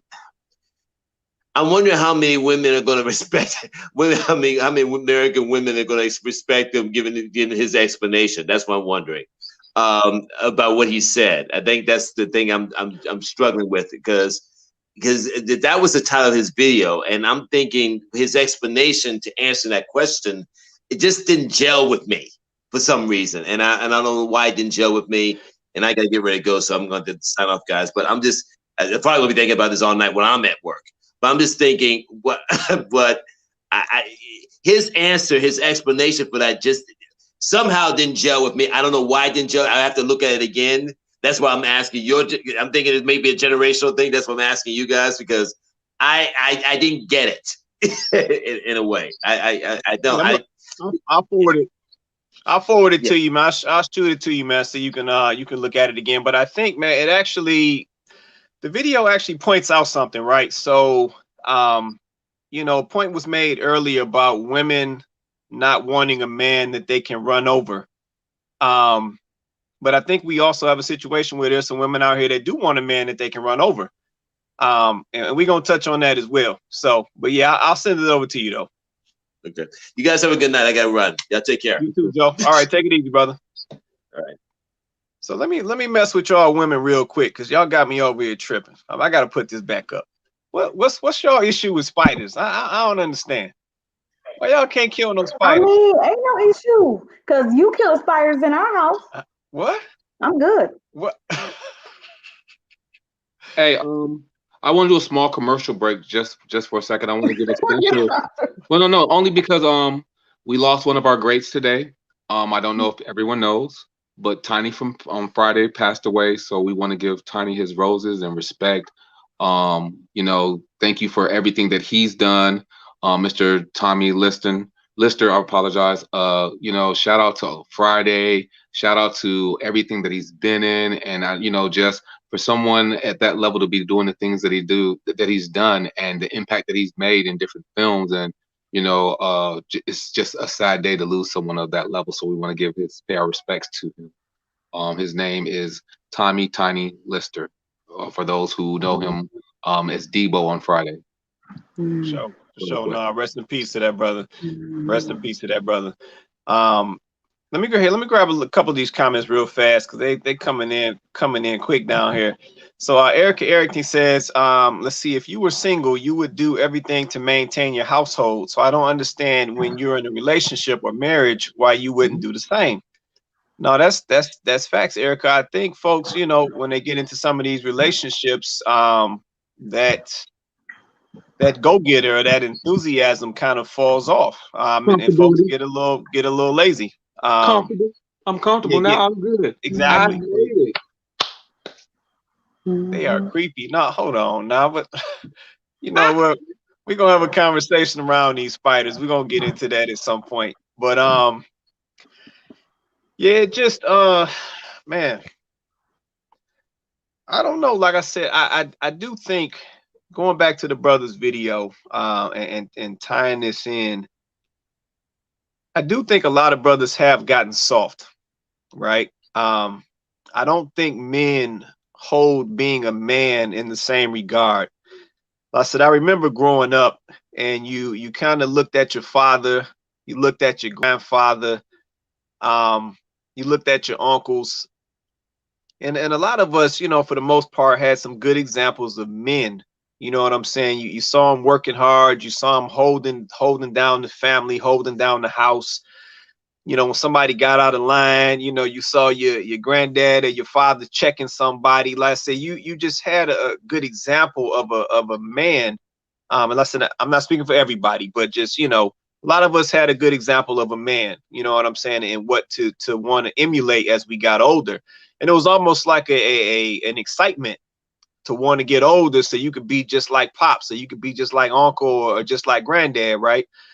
But it's like now you have, you know, guys in this role, and I have to agree. I feel like a lot of fellas are soft now. Going back to that post that, you know, I put up earlier, I don't even know why a dude would be questioning taking out some trash. You know what I'm saying? Like I said, as the man, you supposed to want to hold down the house. You know, I don't know about y'all, but I don't want my house stinking. So I'm ready to take the trash out, get that on out, because I want the house to look a certain way and present a certain way. And like I said, that's my responsibility. And that goes for the grass. You know what I'm saying? That goes for when it snows. You know what I'm saying? I don't want my lady about to go out here slipping and sliding on no snow before she make it in the street. So I mean, I'm gonna hop up a couple hours early, drop the salt, get the shovel out, get it smooth before she get ready to pull out. You know what I'm saying? And I don't see no problem with that. So when guys start questioning stuff, talking about why I gotta fix the car, or why I gotta be an auto mechanic or whatever, it's like, well, bro, because you should want to. Who at the end of the day, you? At the end of the day, you know what I'm saying? Your lady got to get into the car. Because I mean, let me put it from this perspective, right? So you want to eat, you know what I'm saying? So your girl, she's getting in the car. She running to the grocery store, grabbing up the steaks and whatever, so she can come back, cook you something. So it's like, why you don't want to make sure the driveway shovel when she roll out? You know what I'm saying? Why you don't want to make sure the money tight? You know what I'm saying? When she go to cut the check to get the food so you can eat good, or she can get your snacks for Sunday game day. Let's keep it simple. You could say it's just simple like you want your woman to be able to be feminine, right? Right. You want your woman to be able to be soft, right? You want your woman to be able to, you want to be able to enjoy the fruits of the labor of your woman. So why would you not make it easier and take the trash out? Why would you sit back and just watch her take the trash out and struggle? Because then you're robbing her of her femininity, but then you want to complain that she's masculine. Well, you're not doing the masculine things that you're supposed to do, where it gives her the space to have the feminine energy that way that you can sit back and enjoy. Okay, so again for the people in the back and impaired. Come on, somebody. Okay, y'all. No, you know what? And for sure, and let y'all talk. I'm glad my man Charles just said it just how he said it. It's nothing. Like this is what you're supposed to be doing anyway. Like it's nothing. And then going back to Tasha's point, like I said, you gotta have them roles. I mean, I hate to say it, but there's some stuff that, you know, so my woman, she just not gonna be doing. Like she ain't gonna be cutting no grass. Let me just keep it point blank and period. She ain't gonna be cutting no grass. You know what I'm saying? She ain't gonna be painting. She ain't gonna be painting no siding and doing. She ain't gonna be putting no roof on the house. Like that's where I come in. Or if I can't handle that, I'm gonna pay somebody to do it. But it's like dudes got to get back to being dudes. Like all this old soft stuff and I don't want to take the trash out. I'm like, man, y'all got to kill all that. Like, you know what I'm saying? Once again, you set an example for these little young fellas that's coming behind you. You know what I'm saying? And these little young fellas is living in the house next door to you, and they looking out the window and they see your wife, the neighbor's wife, carrying the trash out. And what you think they gonna pick up? What you think they gonna take on? They doing it systemically too, Quay, by softening men's image, softening how men carry themselves, softening the things that they do. You know what I'm saying? They don't portray men as men, and that has changed because it's not the new cool. But I don't need to be cool. I need to be a man. And there's a difference in being a man and trying to be cool to the masses. You know what I mean? And I feel like people are being bamboozled, hoodwinked through music, through what they see in television, through content, the things that they've been told, through the images that's being played. And it's almost systemic brainwashing. You know what I mean? And then not only to the men, but I believe women are being brainwashed as well, with being independent, being masculine, being this and being that, and they're being robbed of their femininity. Now, already being a Black woman, you're robbed of that already, because you're the most hated woman in the world. So you don't get the same privileges of your counterparts. You don't get, like, as a Black community, we don't grow up with money. We don't grow up with funding. So a lot of us, sometimes, not everyone, comes out of a struggle. And when you're struggling, that robs you of being able to be light, dainty, having the dresses and being able to play and doing all these feminine things, because you're struggling. And you got to fight and you got to pull, and your view of life is totally different. So when you go online, you can see other races or other counterparts being soft and feminine and dainty, and wish that you had those different type of things, and wondering why you're so hard, or why do you have this harder outer shell? Well, the reason why is because of the environment that you're in. You know what I mean? And when you're in this environment, you have to protect yourself.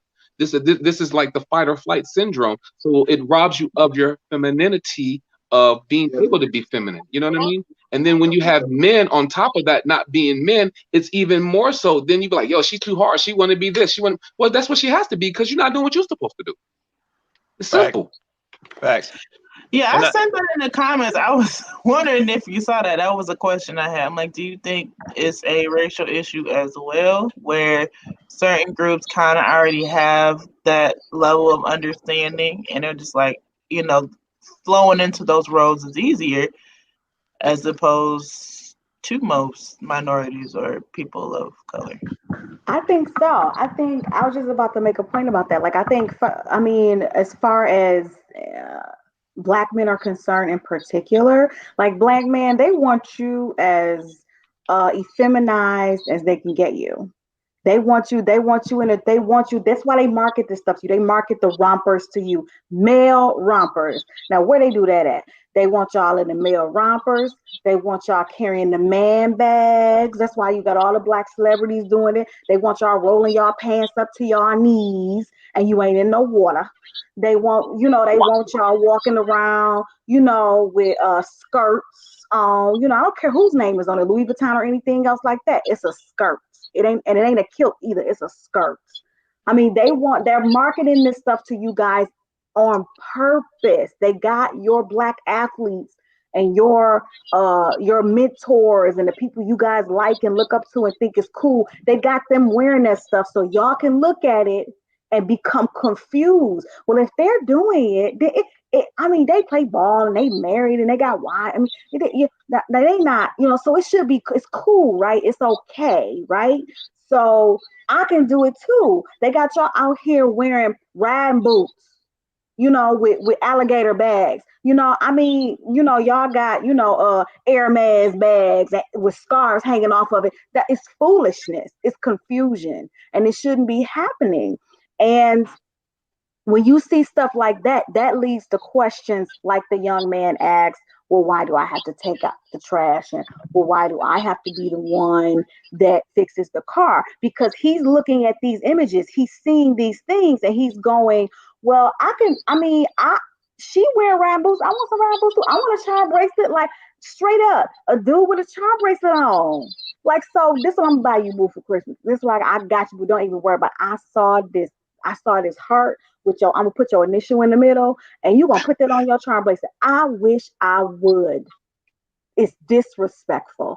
Like, I can't even believe it's a violation. I can't even understand. And this is why they have you guys confused. And I'm speaking in general, obviously. I'm not talking directly to the men on this panel. I'm speaking in general. Like, they have you guys confused. They know that we are consumers. They know we buy, and buy. So they market these things to us, specifically women too. They market to us and they market to the Black men because they need y'all as feminine as they possibly can get y'all. Because y'all out here having babies and y'all out here, they can't have a strong Black man. We can't have too many Kings, Quays, and Charles. We can't have too many of y'all. Because see, if we have too many of y'all might start building the Black community back up. Y'all might start trying to, go against the narrative that we're trying to sell you. We can't have too many strong Black men. That's why every time one rise up, the same thing the young man said in the video, that's why every time one rise up, assassinated. And now they don't even have to kill you. They just kill your character. That's all they have to do now. They don't have to kill. They don't have to physically kill you. They'll just kill your character, and then you can't say anything. You can't go anywhere. You can't do anything. I mean, it's just this is what we're seeing. So who raised you? Well, who's raising them? The media. That's who's raising. That's who's raising the music, like King said. What we're watching on TV, the ads and all of that. You know what I mean? That's who's raising that's who's raising this generation. That's who's raising this new wave of men that's saying, why I gotta be the one to take out the trash. Like that's who's raising it. That's who's who's raising these kids. So you want to know who's raising them? That's who's raising them. And that's why, that's why we're in a situation right now debating whether or not a man should know how to fix a car or put some air in the tire. Like, I don't even know how you don't know how to put no air in the tire, friend. No, that's facts. That's facts. All right, we're gonna touch on one last one. Because I just got to do it. And like I said, once again, shout out to everybody in the comments. Like I said, Charles been going in. Like I said, Charles, we got to get you on the panel, brother. I can see you handling your biz. Hey, we got to get you on the panel. We need you up here, brother, because these women be swinging with no punches. We need a little bit of help. You know what I mean? Yeah, they do. Yeah, they do. Shout out to Erica Arrington. Like I said, we see you down in the comments. We about to touch this topic just for you, Erica. Shout out to Nina. Topic one time, Quay. So we gonna switch it up. I might not play this whole video, but I'm gonna put this image up. So let me see how we gonna play this. This is more of people want to see the video, Quay. You shouldn't have did it if you ain't gonna give it to them. Go and give it to them. Man, is you sure, man? You don't give it. Give people what they want. All right, man. I'm gonna put this video up, man. We're gonna go and touch this. Like I said, I know Erica waiting on this one. We're gonna touch this real quick. Let me get my stuff running here. Hold on one sec. Let's see. So while Quay gets the video ready, you guys are all more than welcome to join the show. More than welcome to give your opinion and bring a friend. Subscribe. Check us out. You ready, Quay? No, I'm trying to get this. I keep hearing something. I'm trying to figure out why. We need help. Quay need help. We need help. IT. No, I see it. My bad. Oh no, don't call IT. No. What? Hey, don't try to go in. Hold on. Oh, man, for 2 seconds, Quay. Y'all ain't right. We good to go, Quay? You ready to go, brother? No, we good, man. Let's get it, man. Let's get it. Take this video out. Let's get it. And I'm not getting what you're saying. When should you? I'm not understanding why this is an issue. If you're what kind of men are you dating? I try to give guys that not a chance. You try to do what? I try to give guys that's not on my level a chance. Why? What do you mean on your level? What does that mean? That's making 6 figures or more. But I don't okay. You try to give guys who are not on your level a chance. Why? And because I honestly want a 6-figure guy. Is what I'm realizing. Okay, so let me just go ahead and net it out for you. You ready? Uh-huh. The guys you want aren't asking you out. Well, I haven't been putting myself out there, honestly. But you put yourself out there enough for the guys you don't want or beneath you to ask you out. Those are like guys I met online. Right. So, again, The men you want are not asking you out. See, you ladies do this. You go and deal with men who you feel are beneath you, and then you ask how to fix them. I'm not beneath you. I don't know how to fix a guy that's down there. That's not my concern. The better question is, why can't you get a guy on your level? That's the real question. Well, the first thing, well, first of all, I would tell you what I said in here automatically is a problem. Why you would come onto a show that you know is a disagreement day? It's selfish. It's like, well, yes, ma'am. It's like, I want what I want. I don't say things for no reason. That's why I asked you questions. You're 35 years old, a business owner. That means you understand what business is, and you know this is a business. And I have a show title. And you said, damn your show title, I want to talk to you. But you could have went to my business and booked time to talk to me, but you wanted what you wanted, how you wanted. I'm sorry. No, and I'm using this as a lesson. That's the problem with too many of you black women. You don't do shit the right way with black men.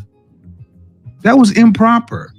And when I told you the right way, you still were like, well, whatever. So I'm gonna use this. Now, what does it have to do with money? Because I can have more to bring to the table than just looks, but also bring balance to their life. I feel like I can help them out on. Okay.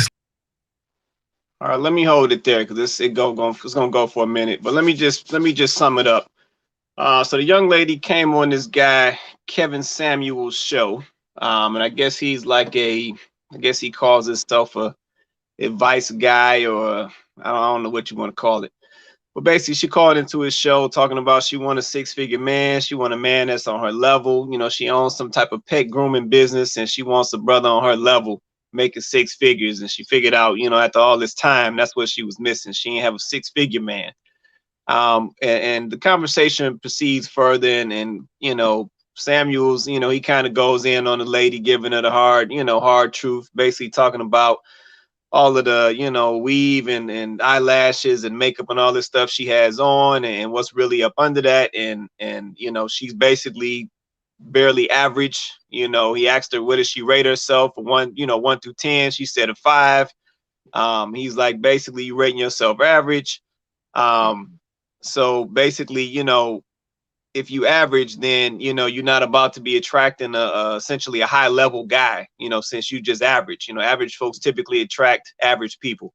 But essentially goes in on the system, just gives her the real. And like I said, I know there was a debate around this guy. You know, some folks was like, yeah, he's spitting facts. Some folks like, yeah, he crazy. He's being mean and all of this.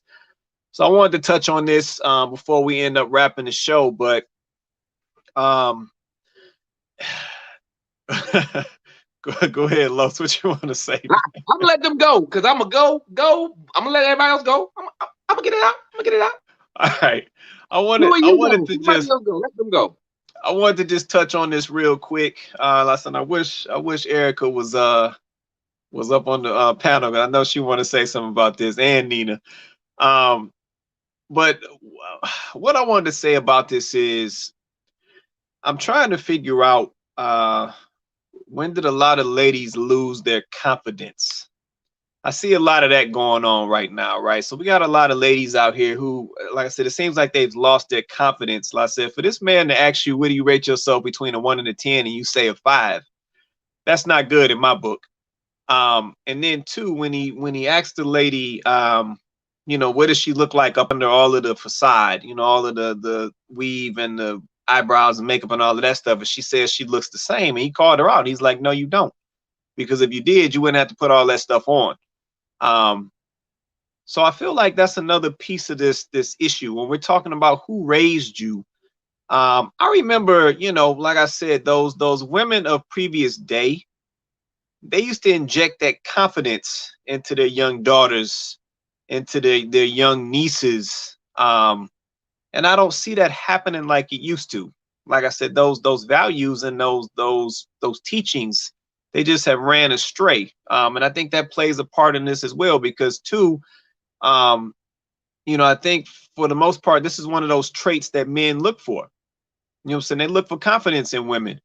And in this particular woman's case, if she's looking for a 6-figure man, but she's not coming with confidence, that's going to be a red flag for that guy. So yeah, that's just something that I saw in this video. But I want to hear what y'all got to say. So go ahead, kick it off. I think if the women have not instilled her worth within her, right. But also I would say with the change of how the world is, like Black women have to compete globally. Like the standard of beauty and those requirements have changed too. So even if they do have it instilled in them, I think that there's been a lot of pressure from the world to change and be a certain way too, which is really impossible to keep up with. It makes no sense. I feel that. Go ahead, Tasha. You want to say something? First of all, I think people like him wouldn't have this kind of platform if there wasn't so much emphasis and value put on a woman's ability to get a man and be married. I think marriage is a beautiful thing, and it is a thing to aspire to. But when you are of a particular age and you aren't married or haven't been married, the society puts a stigma on you, as if, just like the narrative he's pushing in his entire, I've seen like some of his entire videos, and he basically instills in women that if you are 40 and unmarried, your situation is hopeless. You're never getting married. You're gonna die alone. Just like he tried to tell this woman, because she was a single mother and average at best, she's gonna die alone. Right. And to that, I just have to say to speak to something that Nina put in the comments about knowing who you are. We cannot continue to watch certain people who have no fruit on their tree allowed to speak into our lives. Your situation is your situation. What God has for you is going to be for you. Whether you are, 5'2" and 350 pounds, or whether you are 5'8" and 145, like, your situation is yours, and you can cultivate and manifest whatever you want to happen in your life. Maybe not in the timing that you want, but you can cultivate and manifest it by living by those standards that you want to bring in, what you wish to attract. It doesn't have anything to do with this man telling you that you lose your worth if you aren't married by a certain age or if you've had children. My brother, he didn't have any kids going into his current relationship, and he is now a bonus dad to 5 other children. So, like, some people probably would have told his girlfriend that, girl, ain't nobody about to marry you or be with you when you got 5 kids. But hey, the devil is a lie. Like, it's somebody for everybody if you have that desire in your heart. You just have to continue to pray. And this is just me speaking from my spiritual standpoint. Pray and manifest and work towards and live your life as if you're aspiring towards the certain things that you want to attract. But to just allow this man who is a twice divorced himself. See, my thing is, I need to see the fruit on your tree while you constantly speaking into my life. You divorced twice. So why you can't keep your marriages together? Why are your women okay with you leaving them or them leaving you? However it went, but you steadily telling somebody that they not valuable because they weigh too much or they aren't pretty enough by your standards. Like, who the fuck are you? So right. I feel that. Go ahead, Chloe. I mean, I agree with Tasha too. Like, we do have to be careful who we let prophesy over us. Like, you just can't have everybody, prophesying over you and telling you, what you need to do, where you need to go, jump up 2 times, smack your behind, kiss your friend, throw salt on the corner of your house. Like, people will tell you all kinds of stuff. But you do have to know who you are. And I think that she's right. Like, having that identity in Christ. So it's like knowing who you are, because he created each and every one of us in his image. So, in order for us to be able to, really know who we are, first of all, We have to accept she's right, Nina's right, whose we are, who we belong to. And maybe we wouldn't be out here accepting just any old thing that people throw at us. The reason why, she on there rating herself as 5 or average or anything like that. She's rating herself like that based off societal standards. She's rating herself based off of what Maybelline has said and CoverGirl and everybody else. She is rating herself based off of those standards. And if we continue to rate ourselves based off of a standard that we'll never be able, we are not, first of all, we're not European. We don't have that look. We don't have those characteristics. And the people who originally gave us the beauty standard look nothing like us. Meanwhile, they pumping up their lips because they want full lips like us. They pumping up their behinds because they want our behinds. They basically want our body type. And I understand it's a different subject, but what I'm saying is ties in together, because if we didn't have such a low view of who we are, then people would not be able to sell us and tell us any old thing, and we went along with it. That girl ain't no 5 or no 6. She's a beautiful girl, and I bet you if she was to take all that red lipstick off that don't complement her skin tone, and to take the hair out that don't match her her culture, she probably will look 10 times better, because you look better wearing who you are. When you put all that hair and all of that stuff, you look made up. That's what you look like. You look like somebody that's made up. She needs to take all of that mess off first and foremost. But she's trying to live up to a beauty standard that was given to her. And that's the problem. She thinks that she puts all of that on. I mean, imagine putting all of that on and still calling yourself average. What we need to be trying to figure out is what's going on in here with her and in her heart. Because for you to have all the makeup, all the lashes, all of that on, and still call yourself average, sis, you started out with a very low perspective of who you are. I mean, to say that after all of that, you average. Like, I mean, that's a problem right there. And Tasha already obliterated his character, and she's right. You'll know them by their fruit. So I don't even need to say nothing else. Speak on old boy, because she done already read. Don't worry, I will. Don't worry, I will. So, but I'm just speaking to the women and the mindset behind that. You do not need to have anybody tell you when you're gonna get married, who you gonna. I mean, people need to just like put the social media down and like pick up a Bible every once in a while and read it. Because people, we're being misled out here. Led astray, run amok. Like, people just have no idea, no sense of what reality is, because we looking at social media and we looking at commercials and we looking at, come on, y'all. We have no sense of what reality is. This stuff ain't real. None of this is real. And if we knew what if we were more connected with reality and what's real and what's not, I think we wouldn't have a lot of this stuff going on. Men would be men, women would be women. And, we wouldn't be sitting here talking about how a man that's been divorced twice telling a girl that she ain't never going to be married. Look here. I ain't finna hold no purpose, so I'm just going to keep it 100. This is another example of how Black women continuously get disrespected. You don't see no other cultures doing no crap like this. You don't see no other cultures going viral behind no mess like this. Who in the hell are you as a person to tell another person what they can have in this life? Who are you to tell another person what they're rated and what their value is?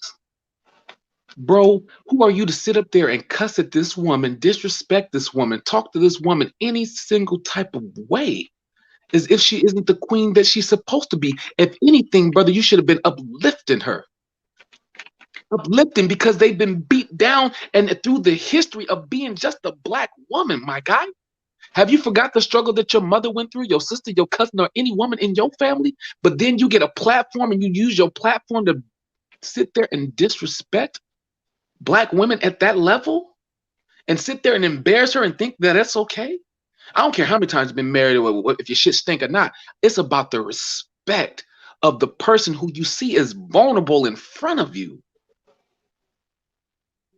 Now it's almost like a child being told you stupid, you stupid, you stupid, you stupid. And then when you grow up, you believe that you're stupid. This woman just said she was a 5. So somebody said you ugly, you ugly, you ugly, you ugly, you ugly. And she came to you on your platform in a vulnerable stage, and all you did was throw gasoline on the fire? But yet you're supposed to be a man? What the fuck is wrong with you? And I'll say it just like that. Since when did you become all of that? Since when did you get the opportunity to play God to say what someone else's value is, bro? And then we wonder why our culture or our community is so broken. We beat up on each other like white folks ain't got to do nothing to us no more. Because of stuff like this right here. Ain't no other culture got to do nothing. We don't got to blame nothing on nobody else because we beating ourselves up. And I just find it ridiculous, so disrespectful. Ain't nothing wrong with that woman. I don't care if she got a red lipstick, whatever the hell she got on her head. You beautiful. You however God wanted you to be. You put on what you needed to be. But probably some of the stuff that you did put on was because someone else, you allowed someone to break your self-esteem, sis. And that's why you don't know who you are, sis. Ain't nothing wrong with you, sis. And I didn't see not one person tell, what's that, Jeff Bezos' wife, that she wasn't worthy of being with one of the richest men in the world. Is it viral? Was it viral? Because I don't see no other culture going viral about no stuff like that. Even when they got their divorce didn't, and she got over what, $300 million, somewhere around there. It still isn't as big as this conversation that's happening right now about this sister being disrespected, because there's this thing that happens in America, or I'll say in the world, but I'll just use it as America. It's called the black highlighter. Anything black that's done black by black or anyone else gets highlighted to a degree. Why are we talking about this sister, and why is the sister going viral about being hurt? You don't see her trauma? You don't see what's wrong when you get on a platform in front of the world to say you only a 5 when God made you perfect? We don't see nothing wrong with that. And then in the comment section, oh my God, the comment sections and the comments that people went in and then poured more gasoline on this fire about what she's going through. What happened to us loving us? And then we wonder why we're not getting ahead the way we say we want to get ahead. But Black Lives Matter, well, it didn't matter right then and there. You can't choose and pick when you want to be that way. You got to be that way all the time to get to where you want to go. We have to uphold our black women to a brand new standard. But the reason why we can't hold them to a standard because we ain't got no standard. We don't know who the hell we are. But yet we want to tell someone else who the hell they're supposed to be. And you wonder why our homes are broken. You wonder why we have generational curses. You wonder why we have the struggle that we have. Hell, I'm broken. I ain't perfect. Let me keep it 100. So I'm not sitting up here trying to act like my relationships is perfect. What I've been through is perfect, but I ain't no damn fool either. That is disrespectful, bro. That's disrespectful. You should have had a platform to uplift your sister. And then talk to her off on the side and say, hey, sis, these might be certain things. I'm not saying you can't tell a person that they need to work on things, because we all can improve each other. But how you went about it, cussing at her, disrespecting her, telling her value, bro, that's ridiculous. And if ain't nobody else gonna check you, I hope you see this video, because I'll check you and I'll say something about it, because we need more men to stand up and be men. That's not how you talk to her, bro. You talk to that on the side. You do some private coaching. You help her build her confidence, her self-esteem back up. What happened to us? Just you know what's missing? To wrap this up, and I'm gonna keep it short, Quay. Love. Love is absolutely missing. But most people don't know what love is. What is love? I'm not talking about in the bedroom. I'm not just talking about I love you, but God is love. And when you don't have God, you don't have no love. When it's missing, there's something missing in the formula. It's something in our blind spot. And we forgot what real love is. We forgot what real support is. We forgot supporting our businesses, our communities, and who we are just as a people. We forgot our core fundamental basics of being a human being, which is loving each other. And we wonder why we're so broken. And until we restore love, we will continue facing, I don't care what you want to call it, in your DNA, generational curses or whatever else, we will continue facing the same thing, because insanity, the definition will never change. To do the same thing over and over again and expect change is insanity. And I feel like my people, we crazy, because we say we want more, but yet we want to keep doing the same things that we've been doing. And I'm not saying everyone's like that. I'm just talking about in this specific situation, because we have evolved. We do have worth. We are so much more than what we give ourselves credit for, and we allow other people to suppress us through what they see on television, in the music, and some of the stuff we the people who creating it. So we got to be accountable for what we create. I'm not saying you can't talk about the hood, but when was the last time we had a Cosby Show? When was the last time we had a different world? We got Blackish, we got Grownish, but what else we got? Out of all the shows out there, where are the shows that are representations of us being people that have standards and morals? Why is there more twerk videos than there are videos about us being doctors, lawyers, presidents, and everything else? Why is the twerk standard higher than it is being a good person? And which one are you watching more? Accountability. I got to be accountable myself.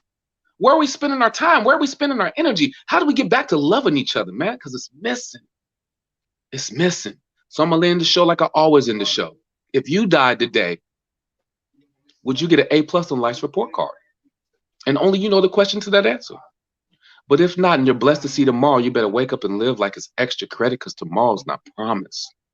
We're all 6 degrees of separation from loving each other, to make different choices, to having a better life, to changing things. Things can change, but change comes with work. You got to get up and put in the work for the change to come. The question is, are you willing to get up and put in the work for the change you say you want, or do you just say you want something? Because that's a clown to say you want something, but you're not willing to put in the facts to go get it. And I don't care what aspect of life, it fits everything. Whatever you, faith without work is dead, period. You can believe that you want something all day long, but guess what? You got to get up and put in the work. And where does the faith come from? The faith is the dream. You dream that you want this lifestyle. You dream that you want this love. You dream that you want this job. But that's the dream. But you got to get up out the dream and put in the work for it to be the reality. And right now, in 2020 going into 2021, we need the reality of love back in our households, back in our friendships, back in everything and we do in our jobs. We got to get back to loving each other, y'all. That's our show, man. Quay, my guy, take us out of here, man. Man, so let me just shout out everybody in the comments, man. Y'all been going crazy. So shout out to Erica Arrington. I know you wanted to touch that topic, so we had to touch it real quick. Man, shout out to my dude, Charles Mosley. Man, you've been dropping them all night, brother. We got to get you on the panel, man. Like I said, from your comments, I can tell, like I said, you just trying to be a solid father, man, and provide for your family, man. And like I said, I can appreciate that and respect it, man. So shout out to you, Charles Mosley. Like I said, we go back to them Southfield High days. Shout out to Nina Thornton. Like I said, always supporting the show. Shout out to Brandy Mitchell for checking us out. Man, we got all types of names in here. I'm trying to go through this list. Shout out to Peter as well. Man, shout out to Daryl. Yeah, we got a long list of comments, a lot of comments in there. But yeah, just shout out to everybody for supporting the show. Like I said, we appreciate if you guys are on the panel or in the comments. Like I said, we just appreciate the support. We appreciate the perspectives. You know, we all come from different walks of life. And like I said, we all got different perspectives on these things and opinions, and they all valuable. So we appreciate everybody joining the show. Let's shout out to everybody on the panel. Nicole, Tasha, Shirley Ann, Chloe, King, Joe, Peter was on earlier. And Trust as well was hitting us in the back end with the comments. So I said, just shout out to everybody supporting the show. So definitely, like I said, share these videos out. You know, share out the page, look in the mirror the conversation on Facebook. We're also on YouTube as well. Look in the mirror the conversation. But yeah, share this out. Help us grow the platform. Like I said, we're trying to have these conversations to help build our community and change our trajectory.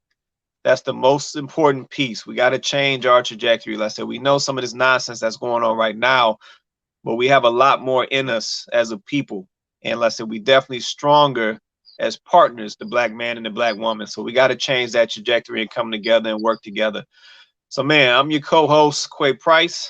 Other co-host, King Martin over here. Yeah, man, we out here. Our sponsors, Quay. We want to talk about our sponsors. Yeah, we want to let me run the sponsors real quick. Then we're gonna get on. Yeah, we run the sponsors. Then we get on out of here. Like I said, we know y'all was jumping on us about the time, so let me do that real quick. Hey, and make sure y'all share, like, bring a friend, talk about the show, bring more people to the show, join the panel. I mean, we want to hear your voices because all of you guys are experts in your life. So we want to, you know, cherish what your journey is in life and talk to you. No doubt, no doubt.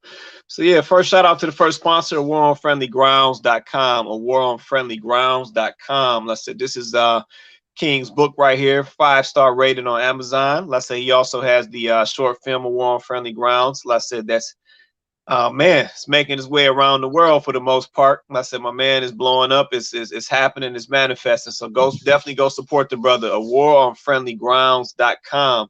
And then also our second sponsor, Two Sons Juice Co. A cold pressed juice company based in Metro Detroit. Like I said, all natural. No chemicals, no tricks, no stuff you can't pronounce. None of that type of stuff, only the best. So definitely go check that out. twosonsjuiceco.com. That's the number 2sonsjuiceco.com. And that's service in Metro Detroit. But man, Los, awesome show, man. Once again, let's appreciate everybody checking us out and joining in and giving your input.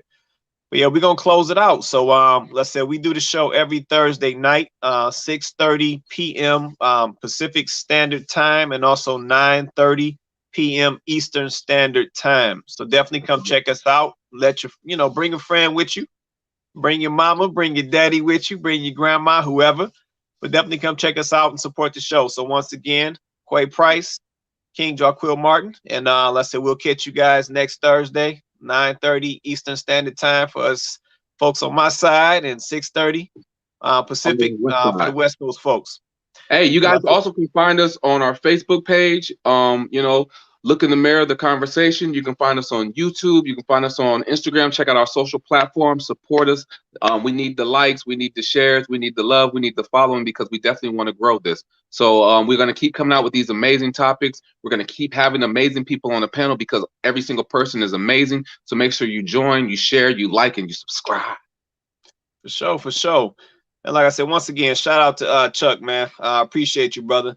And Chuck, come on up here, man. We need you. Yeah, he gonna get on the panel one of these shows, man. Definitely come check us out, Chuck. But yeah, once again, everybody catch us next Thursday. And like I said, everybody have an awesome night, and take care.